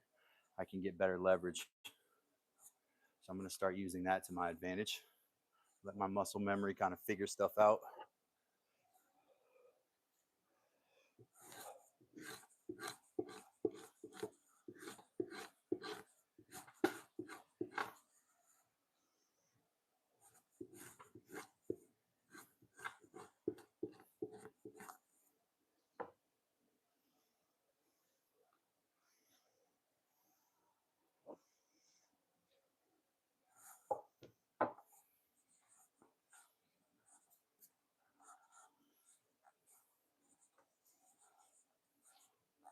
I do believe this hide will look beautiful once it gets grained and really scraped good over the next couple weeks. I think it's going to start to mature into its nice, beautiful oak tan color. Then I will brain it and smoke it and really take the TLC that a big hide like this needs, and to get beautiful, soft, supple, whatever I want to see out of it. What I think I'm going to do is that it's going to be, I'm going to go for soft and garmenty, but it's going to be a little more firm because it's going to be oak tan. So there's already that component to it, even if I was to stop now. So I'm going to lean into that a little, and we're going to, this is going to be a hybrid. You can see this kind of nice color right here, a little bit patchy where it sat against it, the side or lean, but you could see that awesome oak tan color. That should come back once I grain this and it gets a chance to sop up some more good tannins. We'll get all that back again.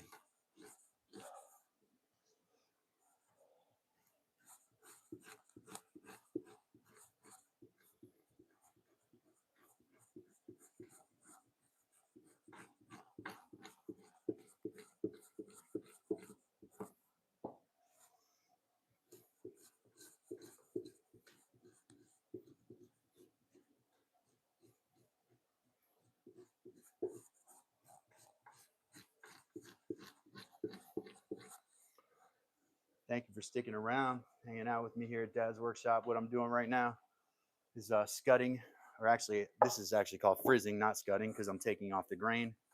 I got to stop saying things mechanically. Pretty labor intensive process here of removing the grain from this very large buck hide here.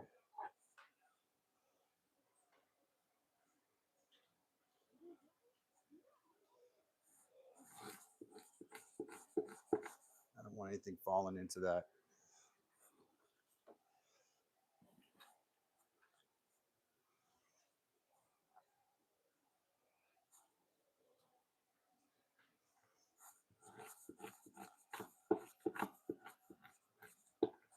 Happy Saturday to everybody. Hope you had a great week and you're enjoying your weekend.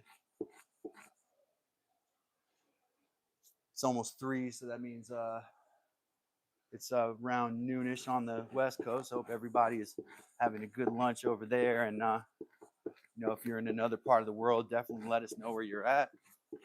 Miss Heather loves the location shout outs, so she likes to know that. So make sure that you drop a line about where you're from. A kick.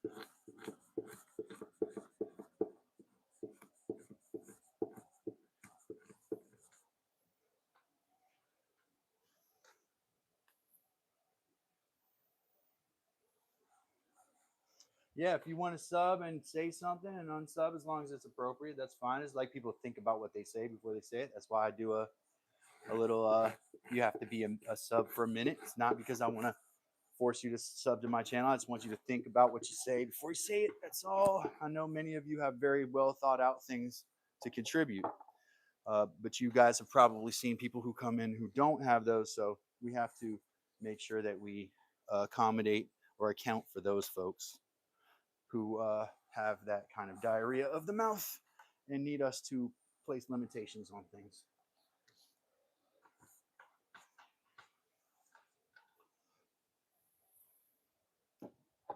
Most certainly does.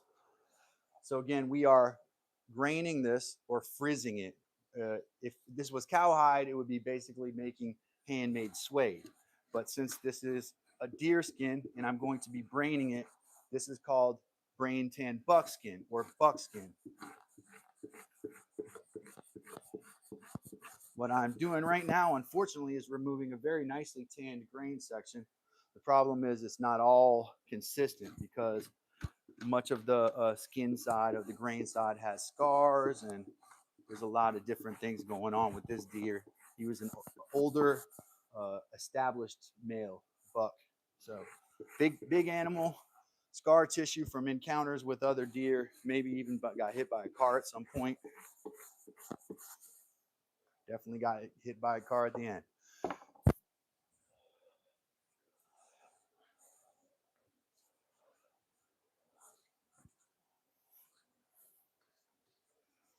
What you're seeing is me scrape that epidermis where the hair was here.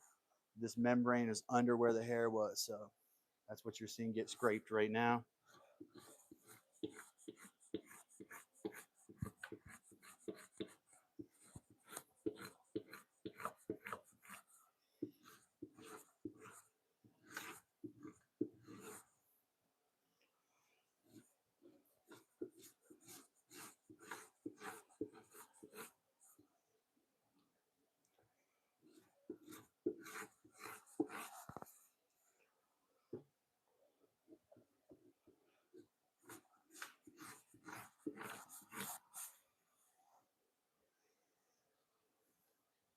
I'm getting it. I'm getting it.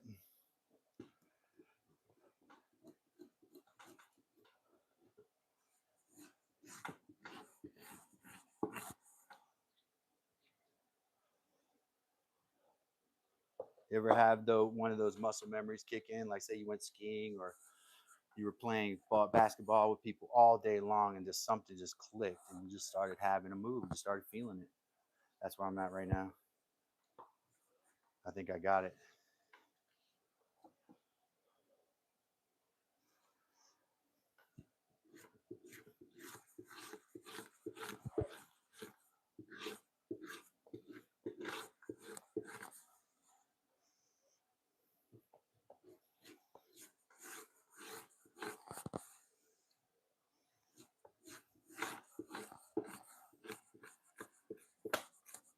Oh, I heard something crack. Please don't break on me.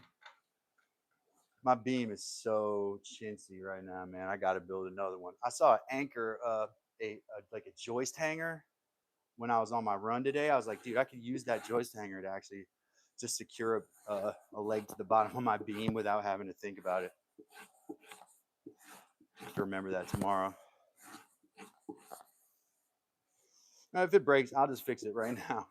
You know, I can't stop. Like I told you, I have to finish this entire scraping before it goes back in the tannin. You can't half scrape it and put it back in the tannins or it just won't tan evenly.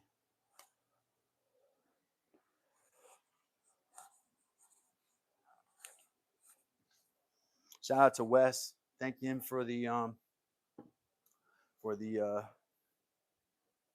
yeah, well that crack could have just been movement. I've got multiple screws in there, so hopefully there's some redundance.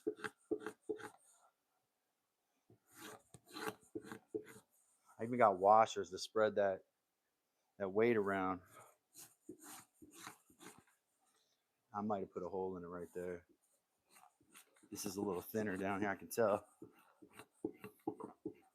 Near the belly.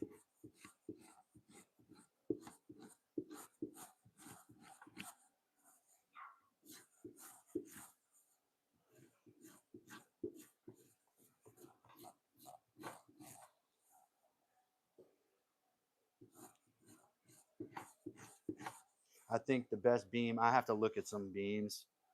I think probably a brace between the two legs towards the bottom is to make a triangle there. Probably really helps with the stability. Now that I've, used one, I think I might have a little, more. It might help now construct a new one or fix this one. So I'm not worried if it breaks on me. I'm not going to focus on building it up right now until I have a problem with it. So I'll just wait to cross that bridge when I come to it, sort of thing.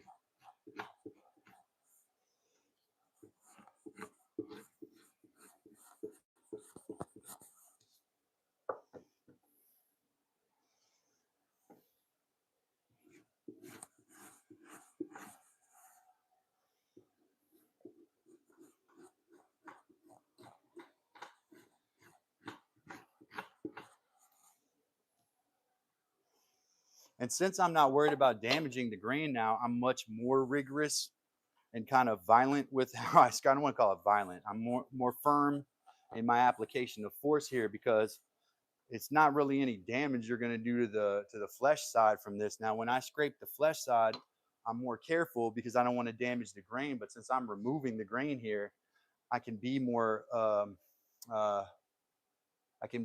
aggressive, with how I lay my body weight into the thing. And right now I'm starting to get the muscle memory. I think, to how to scrape the grain off without using too much force. It's about leaning that body weight and then angling your blade.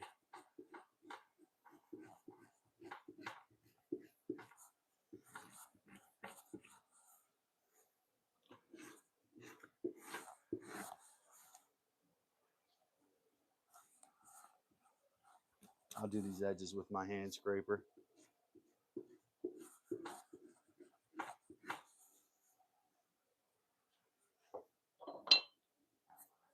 Let's hit that 100 likes, folks. Welcome to Dad's Workshop. I'm Calvin. We're about to hit 100 likes. Woohoo. Thank you, everybody. What I need you to do is subscribe to the channel.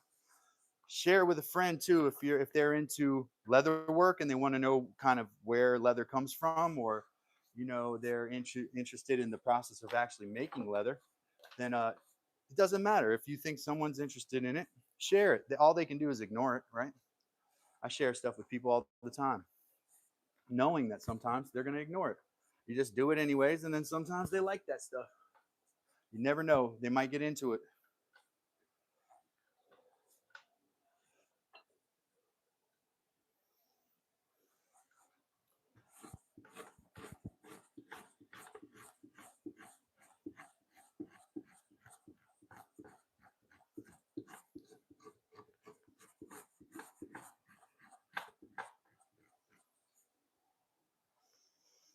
I got 99 likes, but you're not one. So please like this video.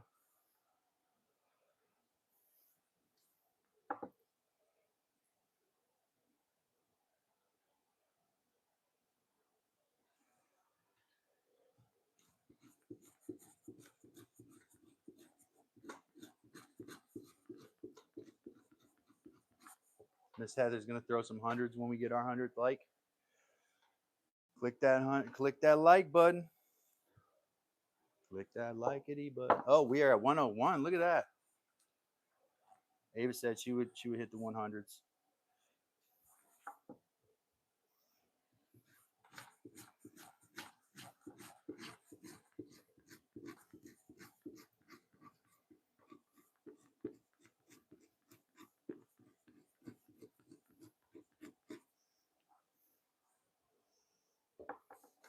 Welcome to Dad's Workshop, where we just went over 100 likes. Thank you so much. We're trying to get up to 5,000 subscribers too within like the next, let's say the next month. We want to go to 5,000 subscribers within the next 30 days. That's reasonable. So do subscribe to the channel. We're around 4,350 last time I checked. So we're a growing channel. We want to get up into that top 4% of channels that reach that 5,000 mark. It's a pretty elite mark to get to. Thank you for those gifts. Thanks for that 106 like. Welcome to Dad's Workshop. I'm Calvin. Right now, I'm doing what's called frizzing, or I am graining this very large deer hide. And since we're doing so well today, I'm gonna hang out with y'all for a little bit. Hopefully my camera doesn't die. Hopefully my mic doesn't die. I do have another mic on the charger, so I can handle that.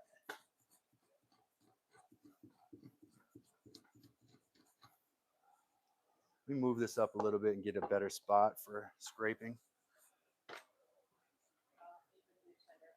Oh, hey. Drum roll for Ava. Got to give Ava a drum roll. All right, let me scrape this section here a little bit, and then I'll give Ava her honorary drum roll.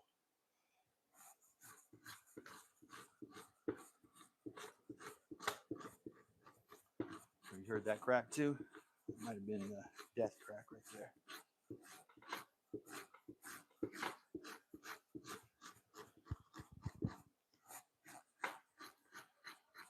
All right. As you see me scrape that grain, let me go get my dowels. Oof, my back is killing me. I'm too old. I'm too old. Ooh, that just told me I'm too old.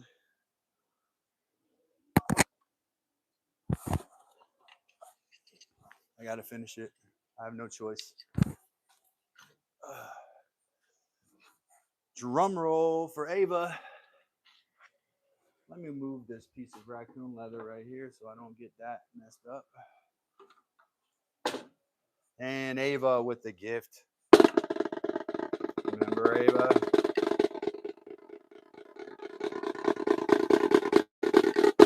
Thank you, Ava. Thank you, Miss Heather. How's it look? What? Yeah, I couldn't get it off. It just bit. It's just a spot that you cut off. It hasn't been rounded off yet. I like it. It'll have a use. Oh yeah. And here's the squirrel. I didn't expect that.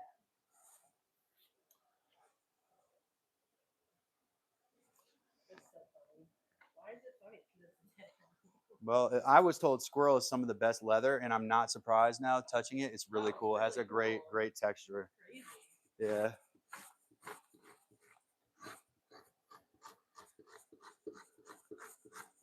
So how about we stop at this phase, put it in a frame, mat it in white, clean it up so no one can see it, make a gallery, 7,000 for this framed in white. 7,000 for that squirrel. No problem. No You know problem. what I mean? Is that not 7,000 don't simoleons. even doing this? And then we'll have big ones. All framed white mortar.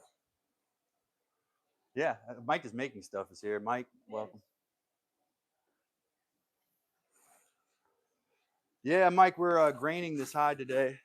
I scraped this last night, I think, on the flesh side when we were on your live stream. But yeah, I was going to decide, should I take the grain off? And I did. So I'm taking this grain off to make this into brain tan buckskin here.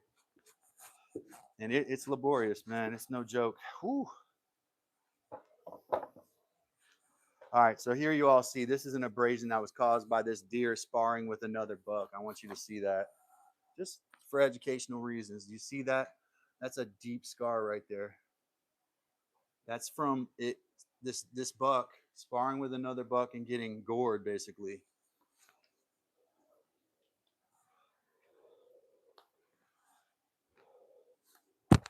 It's the little things, you know, that make you kind of understand that this was a living thing, you know, had experiences, things like that. Kind of honor its experiences, its livingness. Sounds so hippie right there.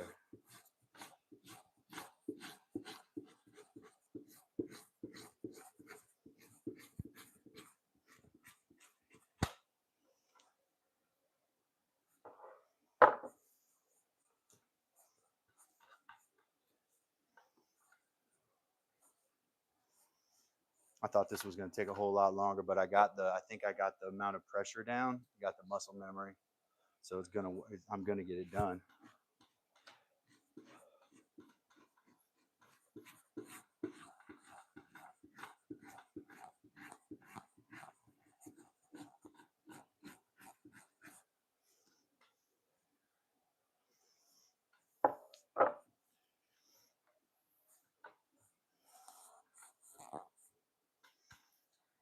Excited to get this scraped and back in that strong tannin mixture so I can see what this is going to look like, because I had to put this hide all the way back through all the processes. I soaked this in a really scary caustic bucket of lye, which drained all the tannins out of it immediately, turned the water black instantly. It was scary. And made the hide turn into a rainbow of disgusting, rotten looking colors. And then I was like, all right, I hope I can save this hide. So then after the lye bath, I took it and brined it and pickled it in salty vinegar solution. And after that, I baited it, and I actually did it the traditional way. So I won't say that on here. You can Google it, but it's kind of gross. And I did it that way because I didn't really have access to any other materials, and I needed to get those protein digesting enzymes. You know, I needed those. So I did the tradition. I kind of was curious whether it worked too, to be honest, and it did, but not recommended to do that. When I told AI I did, they were like, "Stop right now, go get it, wash it." That's what AI said. AI is so funny too. It'll like actually like scold you for stuff. Like, why did you do that? So there's a big, this is that scar tissue area. I think maybe that's a hole now. I don't care. Not worried about holes. What I need is more usable material. Though in the old days, people would sew the holes up. I might actually start practicing doing that because through the tanning process, I could see how having a hole sewn up for consistency might help. But as you scrape it, it's going to be easy to scrape off those stitches or break the stitches.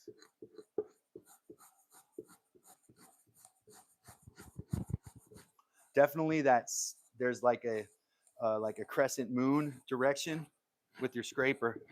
If you get that down, you take more material with you, it becomes less intense.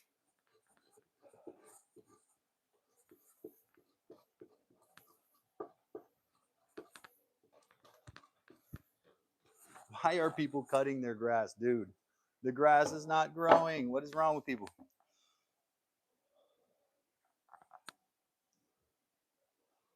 What did Mike say about it last night?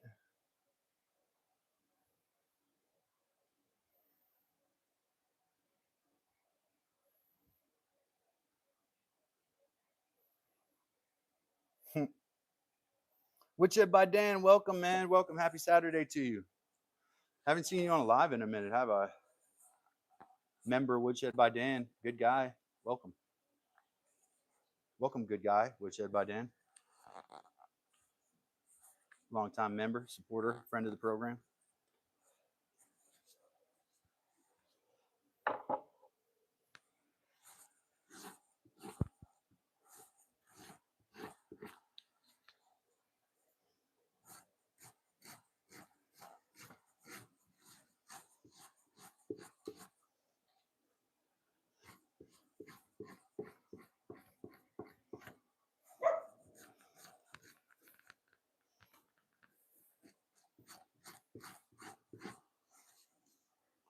Definitely that side scrape action works well. I don't like how everybody says hi to Heather before me. It's like, no, I do like that. I actually do like that quite a bit. I'll let Heather handle it. That's my motto.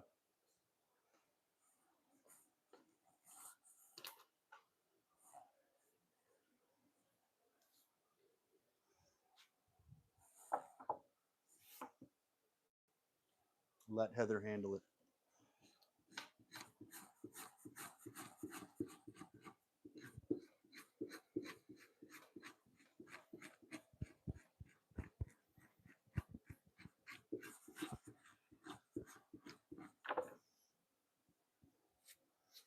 Let's go. It's coming off, man. See, when you start to craft stuff, that slow burn, though, that slow burn satisfaction you get, man. Everybody who's taking a break from crafting things, for whatever reason, do it again because I'm telling you, that feeling is so satisfying. When you figure something out, when you get the muscle memory, you know, when that little part of your brain just unlocks something for you.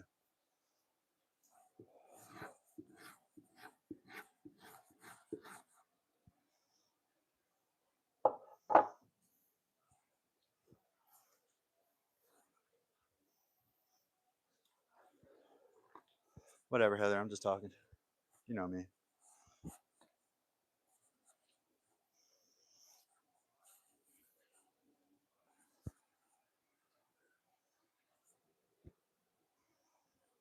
I could answer that question, but I don't know if it would be G rated.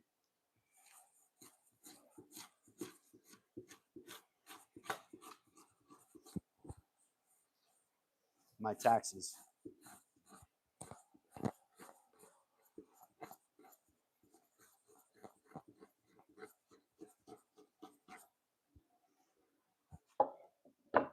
Carrie, welcome.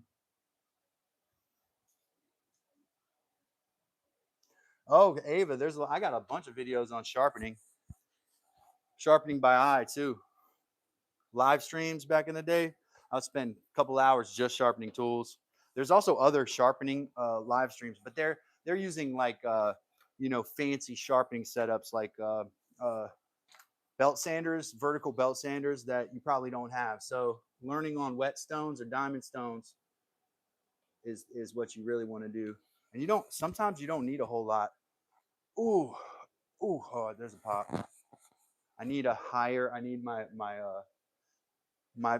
log needs to be like up this height right here.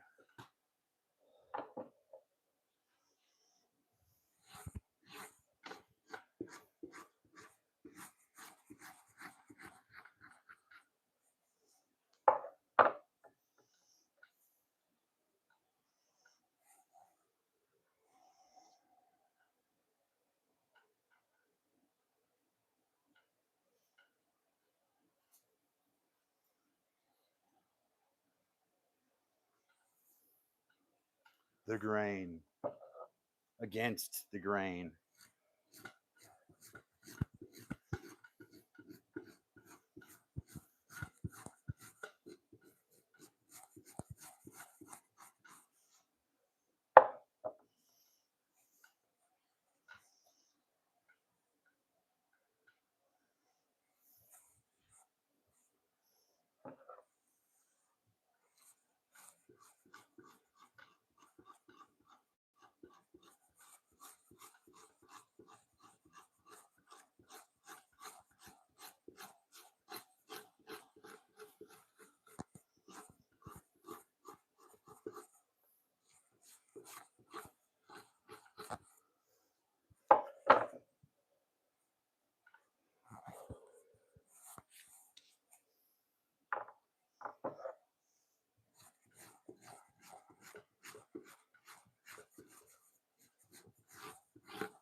I wonder if this is what that dude was talking about on Mike's thing when he was talking about people be acting last night.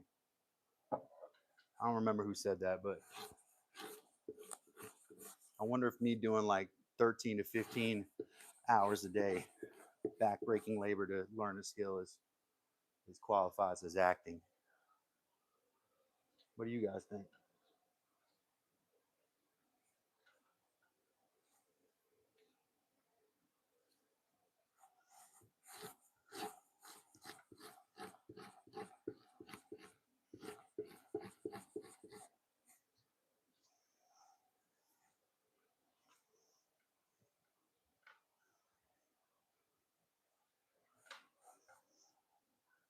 Hey man, there's a kernel of truth in all jokes, right?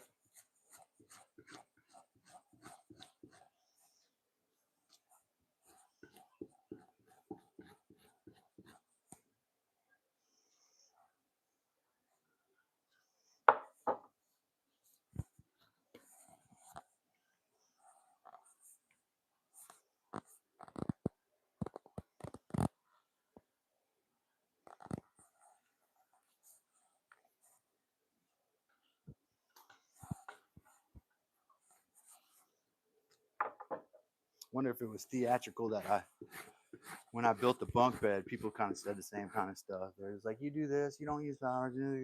It's always piercing, trying to pierce your armor all the time about stuff. No, I don't. I just don't like that everyone seems to be. It's like acting. Yeah, man, it's entertainment. Entertainment. It's not acting. Some people act like they're gonna do some shit and then never do it. Some people act like they're superior to others and they really don't have the skills that they profess. Other people act like they want what they want.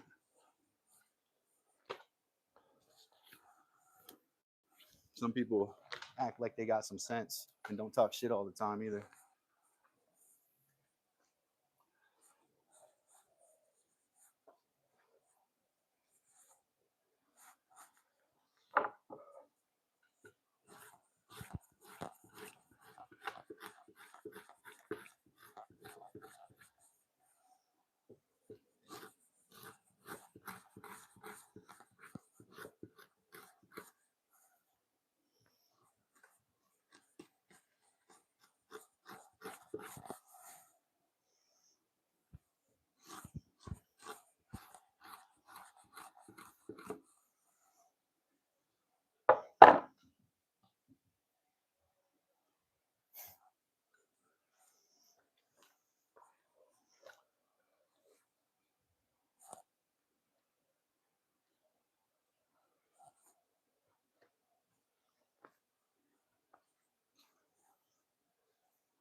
Here it comes.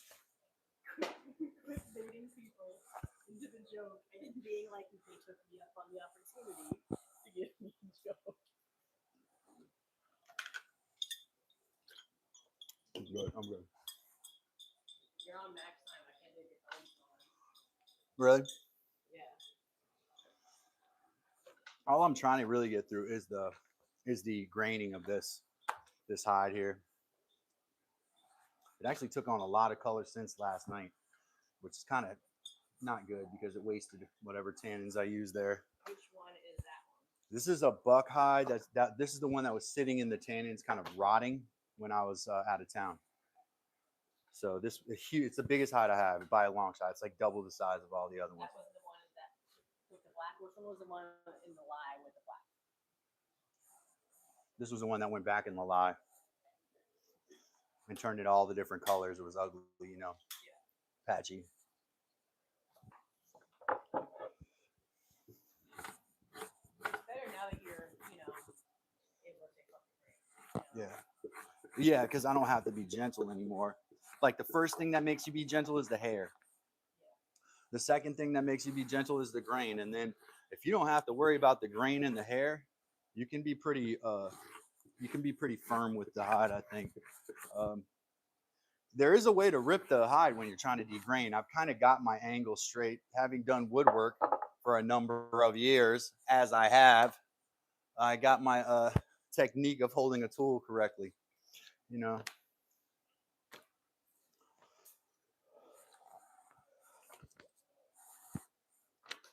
Imagine if I spent all this time complaining about people I don't like on live streams.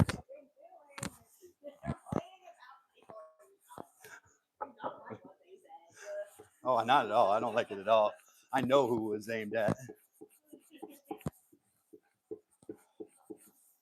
And Mike, I'm one of two people. He asked me to get on the thing. Then he's like, you know what, Calvin? It seems like you pivot a lot. Like, bro, what did you just bait and bring me on here? Do you mind if I ask you a question? Fools rush in where angels fear to tread, Mike. I always pivot, man. That's the point. The point was that woodworking panel on the couch. Yeah, man. It's like it's almost as if I didn't get famous off of one video, you know? What? It's like I gotta always pivot. I gotta always do this stuff. And then I gotta answer the questions or just deal with it. Or not. Or I don't care. You can not care, that's fine. Almost done with this hide, ladies and gentlemen. Thank you for being here.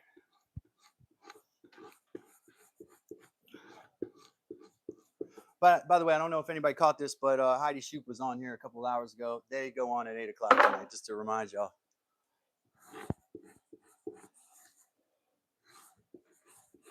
Don't want to miss that. Folks, thank you so much for being here.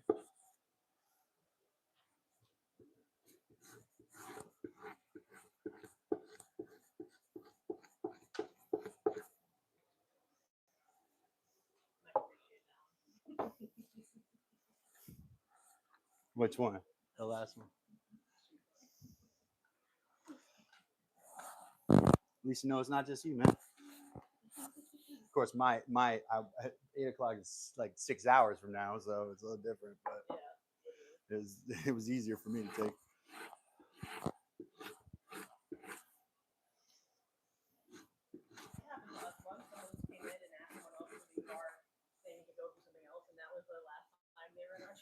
Yeah. Yeah, man. Not, you know me about that. I don't like that. I do not like that.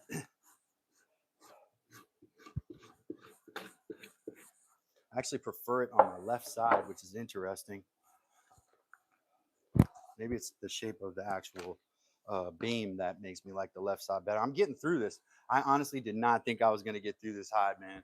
I was like, how am I going to do that? Because the grain wasn't coming off easy. Either like just the way it sat for a couple minutes or just my muscle memory. I figured it out. And, you know, so stick around. The theater continues. Not an actual tanner, but I do play one on YouTube here and there. Can we say that about everything? Yeah, man, just play one on TV. Oh, is that taking up your bandwidth or something? Oh, sorry if I'm taking up people's bandwidth.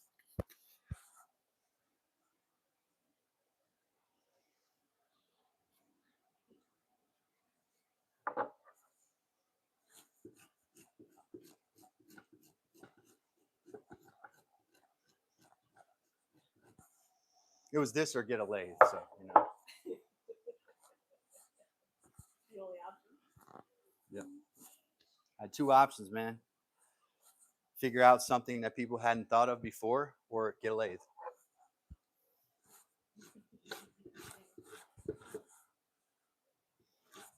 How many times do you use your hands genuinely consider yourself to be a tanner as a profession? Wow, hey, Ava, excellent question. I am not a professional, so I don't know. I think it's a home tanner is just somebody who can do it. It's just a skill, right? You don't have to be monetize everything that you do, right? But to learn it, I think you got to do. I think I need to do like a goat and a sheep and a couple other animals. Maybe yeah, because they probably throw the hides away. Yeah, I was thinking about that this morning. Got a goat farm across the street. They probably throw the hides away. Yeah. Now, you know, in ancient Europe, probably most book jackets, book bindings were done with goat hide, you know, because it's the right thinness. It's similar to buckskin and it's, well, deer skin in its thinness. And that's like kind of perfect for books. That's what I thought. I have a couple very old books from the 1700s. And I looked at one the other day to see what I thought the leather was. And I do believe it was oak bark tanned goat skin. You guys saw my nooms the other day I brought in here. Those are on parchment, so animal skin. And then the ink is also made out of tannins. So, well, I don't know about the red and the blue. All I know is the black would have been made out of oak galls.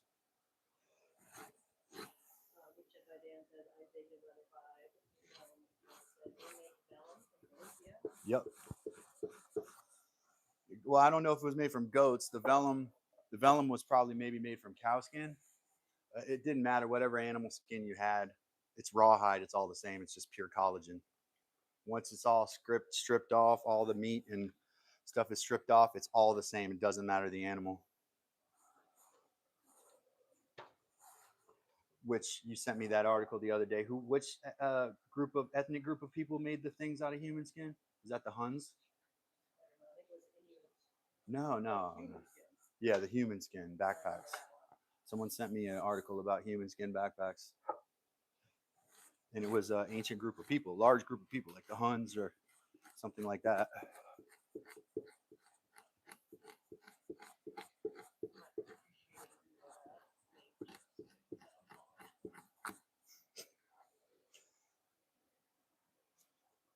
I love this stuff about I just be me, but being me is like doing the same thing I just saw a guy do. Oh, God, people they'll lie to themselves in whatever way it makes them feel best. This is survival.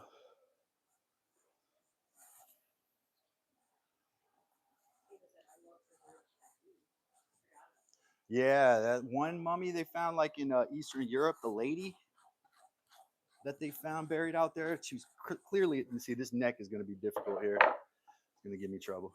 Let me do that though now. Find a good angle where I can get it on there and get some leverage against it. The neck skin is definitely the most stubborn part. It's the thickest. The flesh on that part is hardest to get off. It's why you would use it. I mean, the thick part of it is why you would use it for shoe soles, and like the Inuits used it for head dresses because you lose your heat through your head, so and your feet. So the two places you use the thick leather are on the soles of your feet and on the head. This is definitely harder than what I was just doing.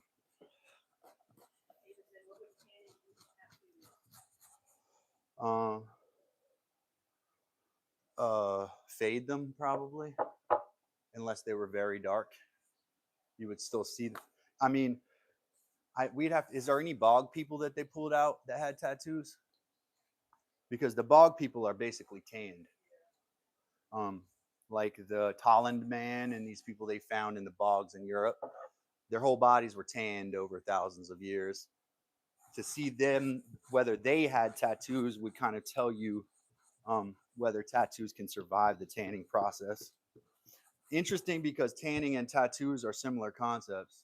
You're getting pigments under the skin surface. You're trying to get pigments under the skin surface to bind with the collagen.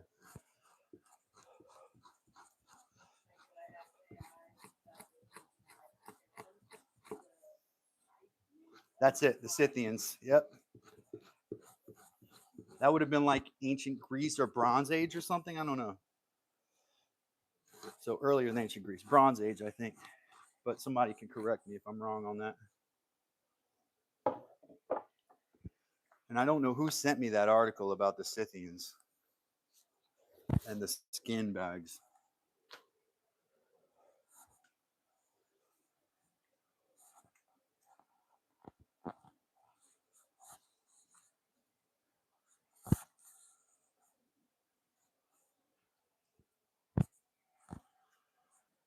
All right. But if you just came in, my name is Calvin. This is Dad's Workshop. Do make sure that you subscribe, like this video, and share something with a friend. What you're looking at here is me taking the grain off of a very large buck skin here.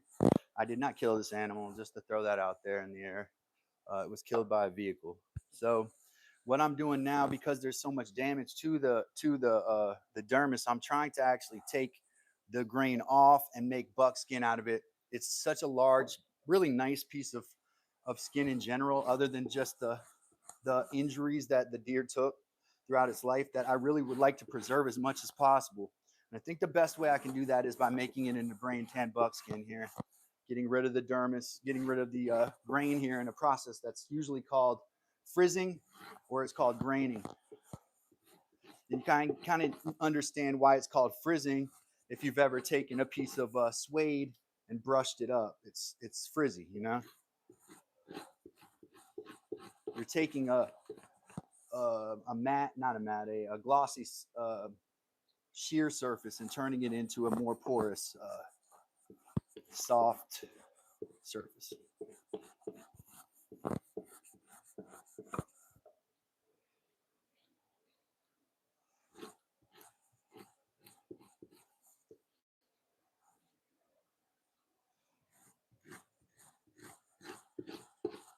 Getting actually to the end of this thing that I thought I would not be able to do. See, you always got to try everything. Don't ever give up.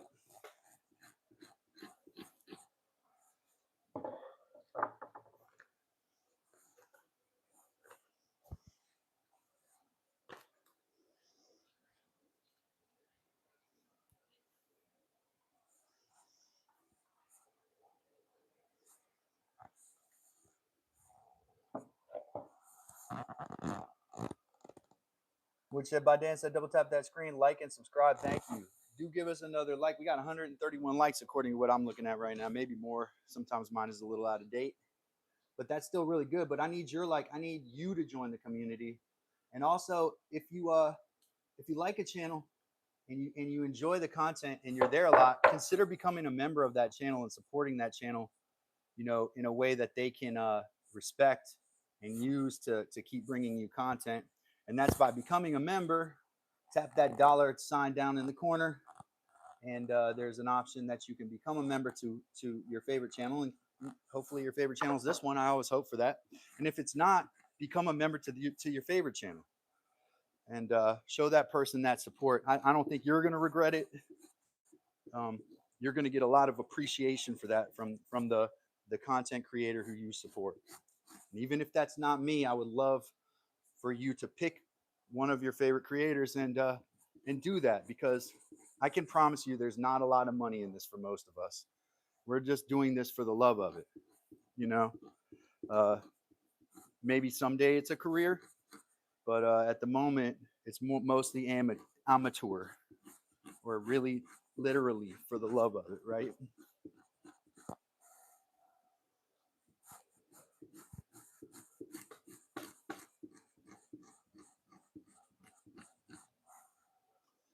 And I'm getting towards the end of this. Oh, woohoo! Look at that.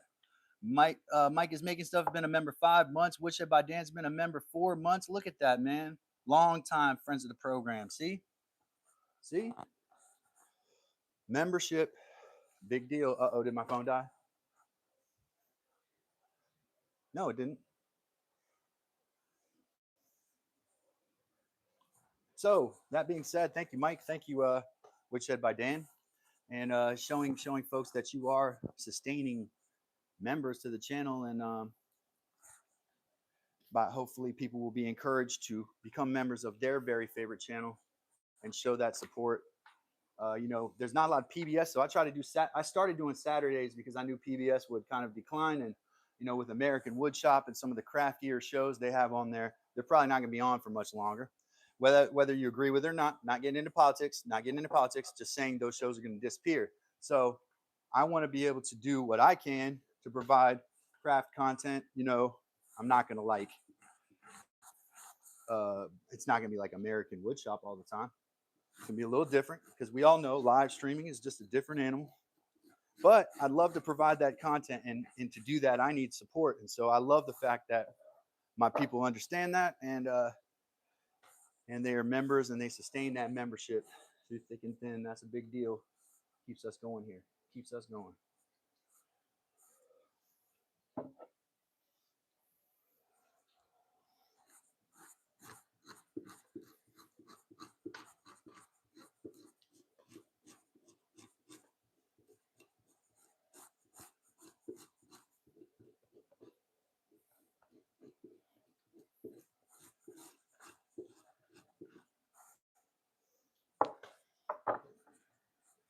The skin here is a little more stubborn.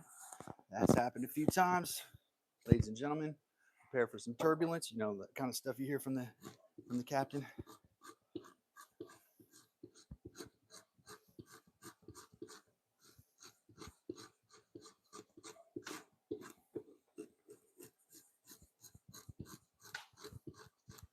Got to be a little mean when I bulldoze it, right? I put a little force behind it.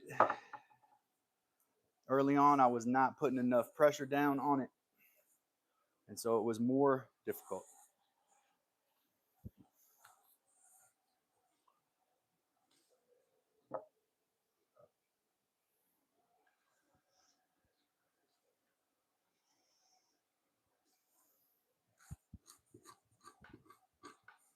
Flatten out.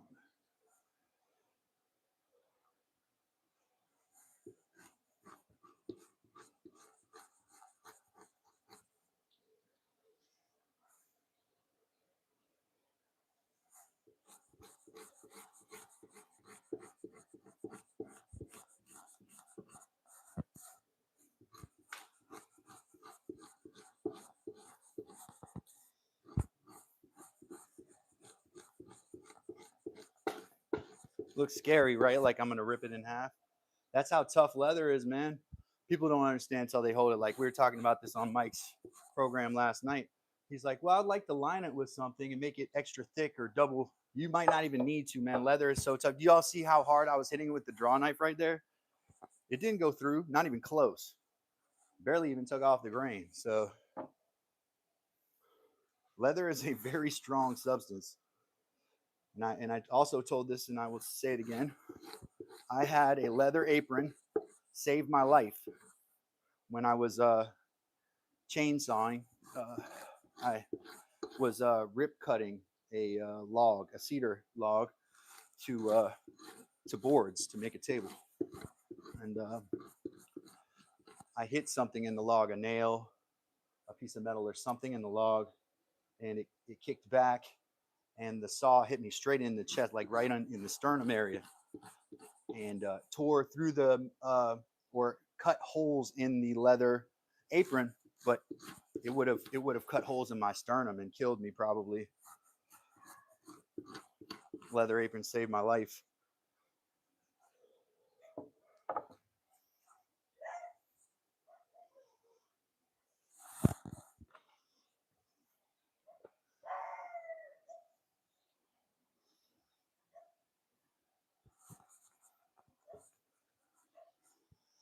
Getting down to the last of the Mohicans here.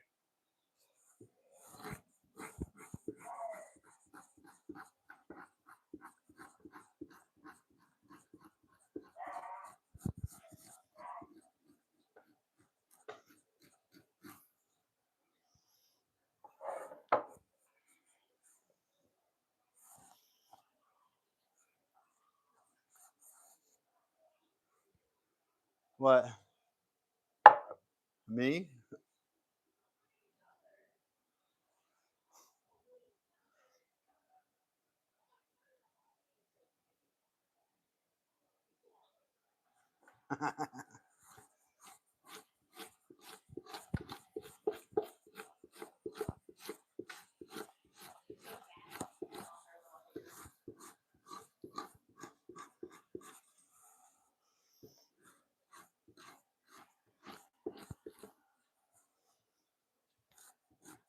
Mike said, wow, regarding the pivot, Adam Sab, which I was watching earlier, and he was mentioning how the ability to stand up, pivot, and go in a totally different direction of the muscle you need, and it's a tough muscle to develop, Mm-hmm. and to be invested in something, but simultaneously be ready at any time to step away, start from zero, and go again is an admirable trait. He's better at saying it than me. Awesome. Also, Yeah. your camera's at 10%. Oh, okay. We're almost done, I think. This is the only patch I got left. And then this high probably can go back in. Now, I don't know if I'm gonna get to all the brain tanning I wanted to get to just because of this on the live. I know I won't. But we'll be back on Monday. Of course, we don't go on Sunday, folks. We take one day off, uh, which is reasonable. But we'll be back on Monday, and I'll definitely be brain tanning. See, the drying process, guys, is like just as important as the actual tanning process. It's what makes the leather awesome. I'm still working on that first piece of leather that I quote unquote finished. It's not actually finished, it's still in the drying process. So I'm rehydrating it, moisturizing it, rolling it up, breaking it against the beam, scraping it still somewhat, although it doesn't really have anything to scrape anymore. Really. So now it's just about rehydrating it, putting brain emulsion on there, moisturizing stuff, and then breaking it against the beam so that it gets as soft as possible. It's still going to be firm leather because it was bark tanned, and I didn't bait it or lime that one. So it's actually very thin, like goat skin. Like I bet somebody could probably mistake it for a goat skin if it was and definitely thin leather, but strong, still very strong, man. Like it's perfect for an apron, and probably will be once I round it off and cut it. And then you have to do that carefully because you don't want to cut an odd shaped piece of leather. Once I cut that square out of it, right, what I'm going to do then is I'm going to roll that up, take care of that piece, and the other part, the part that's on the perimeter, is going to get turned into rawhide lacing and thread and stuff like that, so I can actually tie that roll with a piece of the edge and keep it stocked and put away. But leather always needs care, so you have to care for leather over the course of its life. Like occasionally you have to moisturize it. It's skin, and what's replaced the water in the skin is now oils, right? And in the case of what I'm doing, it's brain emulsion and olive oil, and I think I put some patchouli and stuff in there to make it smell good. But those oils are what replaces, when the animal was alive, the water that was in the skin. So you have to do that, otherwise you end up with rawhide. You know.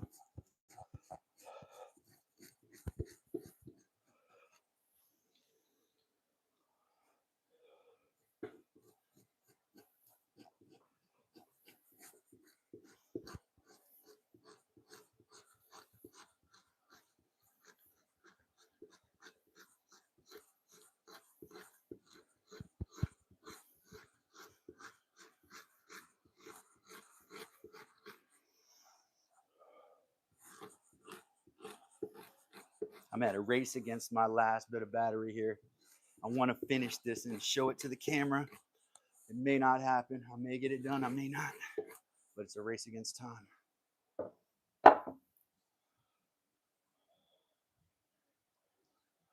Ralph Scullin said, best channel on the internet. Calvin and Heather are good people. Appreciate you, Ralph. Hope I read that correct. I kind of read it and then looked away.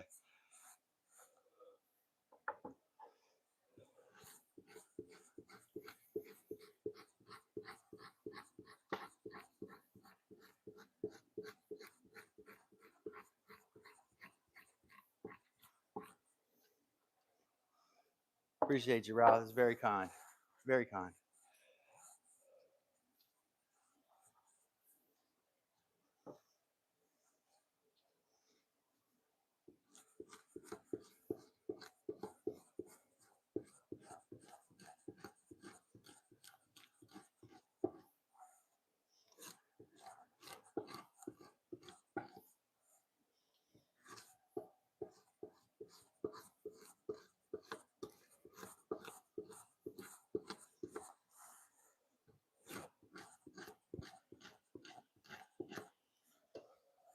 Y'all could probably hear some of the tearing, you know, so you got an idea what kind of pressure this is taking, right?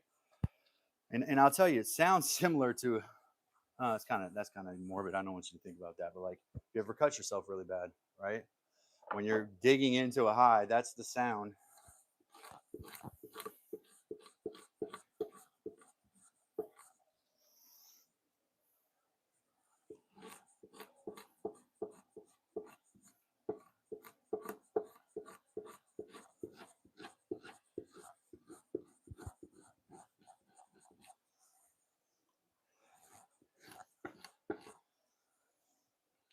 Where did the time go? Pilato, you took it, right?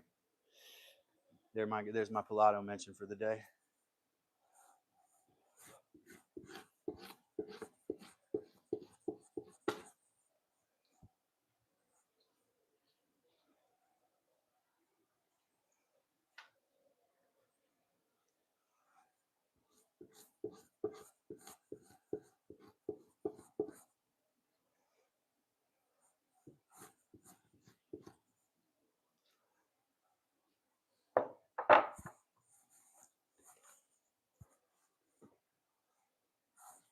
So close, we're so close. I remember saying that when we were putting runners on the bed.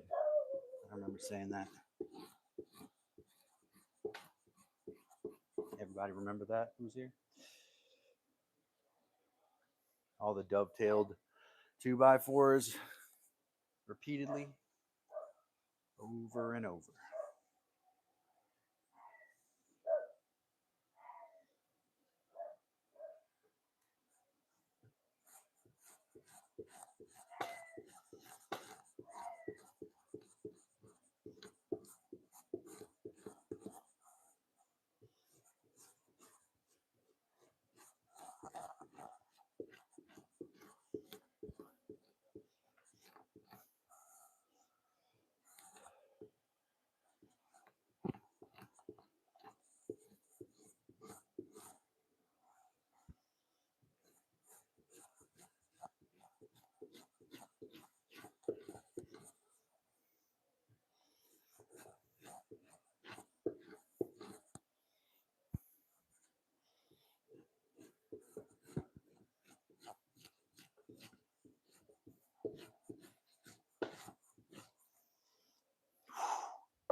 Oh, am I getting out of the camera shot?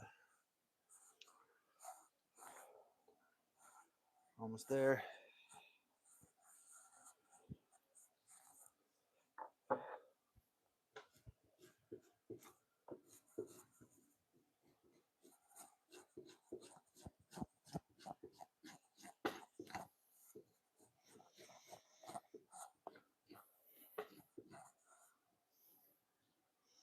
I'm making it look super easy, guys. It's not as easy as it looks.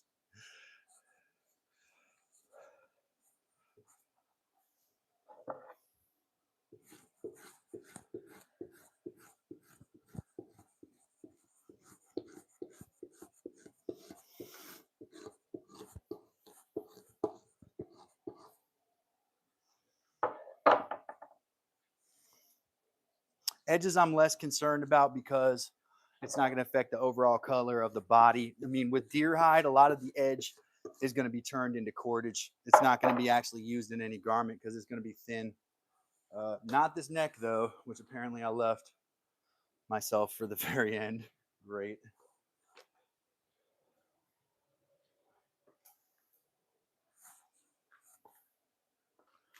I guess I kind of got away from it because it was being a pain, which I understand.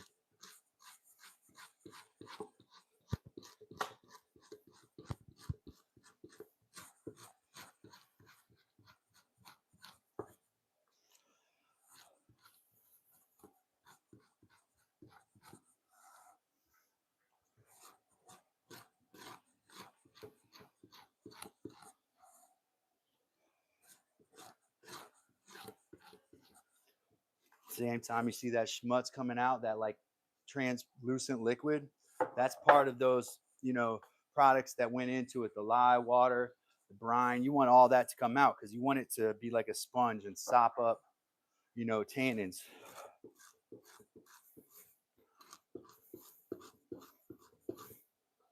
Oh man, it's really, really stubborn right there.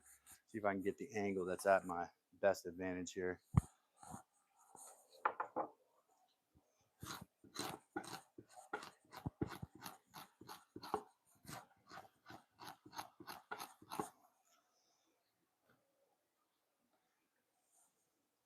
If I was gonna grade how much weight or like how much force I'm putting down on it, I'm gonna say I'm putting like 100 pounds of force down on it at least. I'm putting a lot of pressure.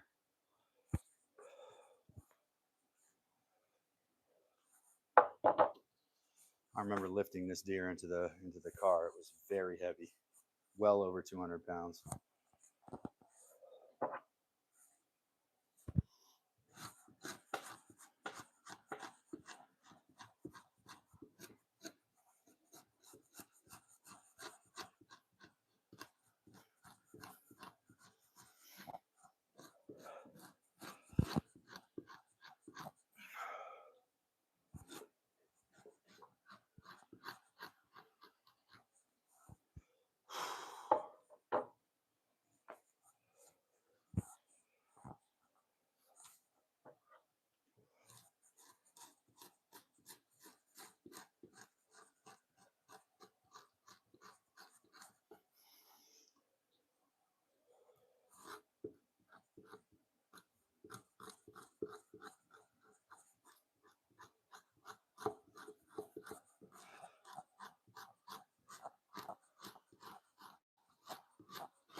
Oh my goodness. Woo! Do people ever ask you questions while you're picking up roadkill? They have not yet. In Virginia, I have to call the authorities, so always follow your local laws and regulations. Most of my roadkill is from Virginia too.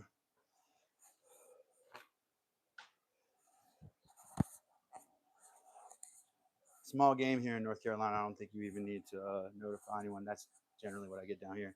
I get the deer up in Virginia because down here in North Carolina, you have to use deer tags. And I'm not, I've been a hunter. I'm not, I would never get a deer tag for roadkill. Like I would never use my deer tag on roadkill ever. It's not the purpose of it. The purpose of it is to take it hunting. And that's what they want in North Carolina. That's the reason it's kind of behind. They're kind of behind the curve there with that.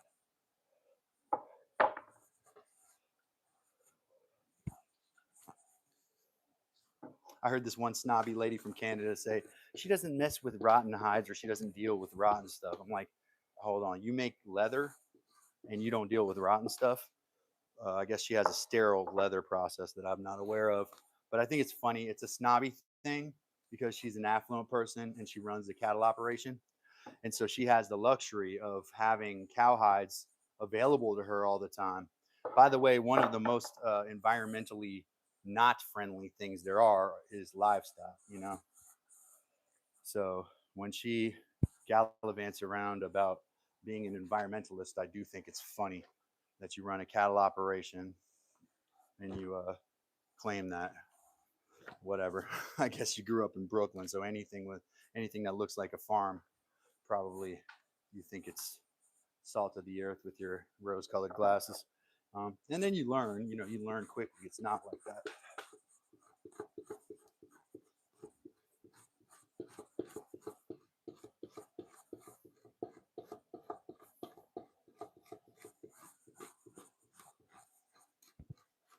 But anyway, it's the same thing. It doesn't matter whether it's partially rotten or not. Once it's gone through the processes and it's being tanned, it's collagen and whatever tannins you're using.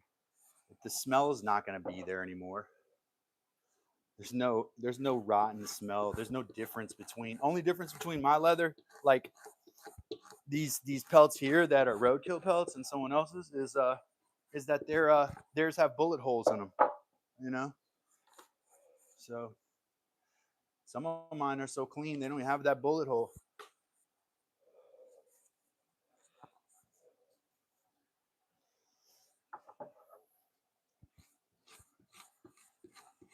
This is a hawk here. It's still attached.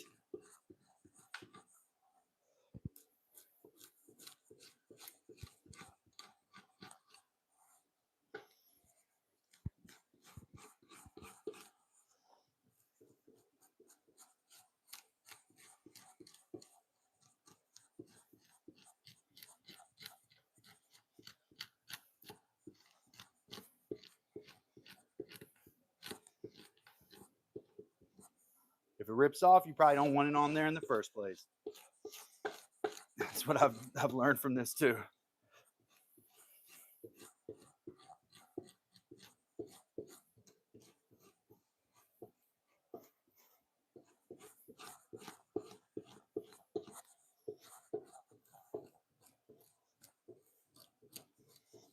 All right, I need to say goodbye.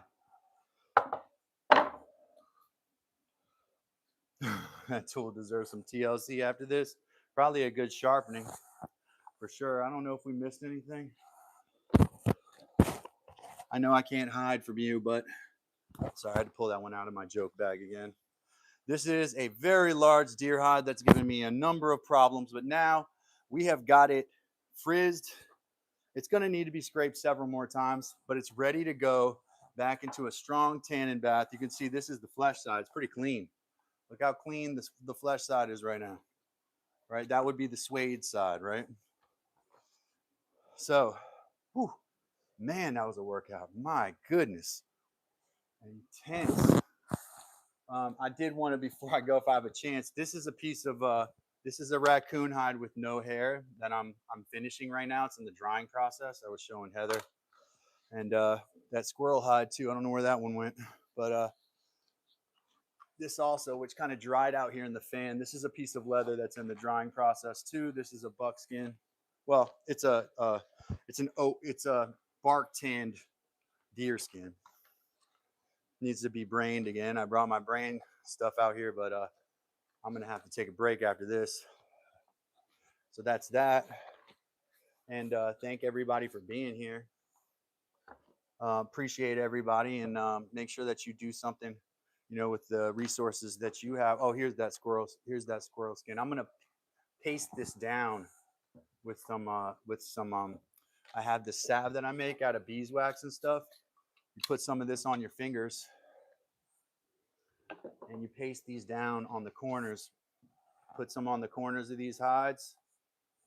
You can actually moisturize the whole thing with it. Then you stick it down on a board. I've been out here a long time with these dried up. I sprayed them with water earlier. You probably have to rehydrate them a little bit first.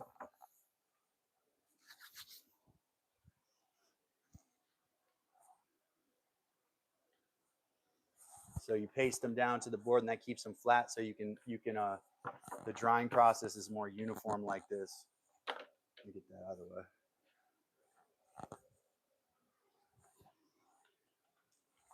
Give them a little mist, a little bit of water. Here's some brains. Got some brain in my hands here. Put some brains on there. This is a raccoon hide with no hair. Well, it has some residue hair, but there was no getting that off. That stuff was stuck in there.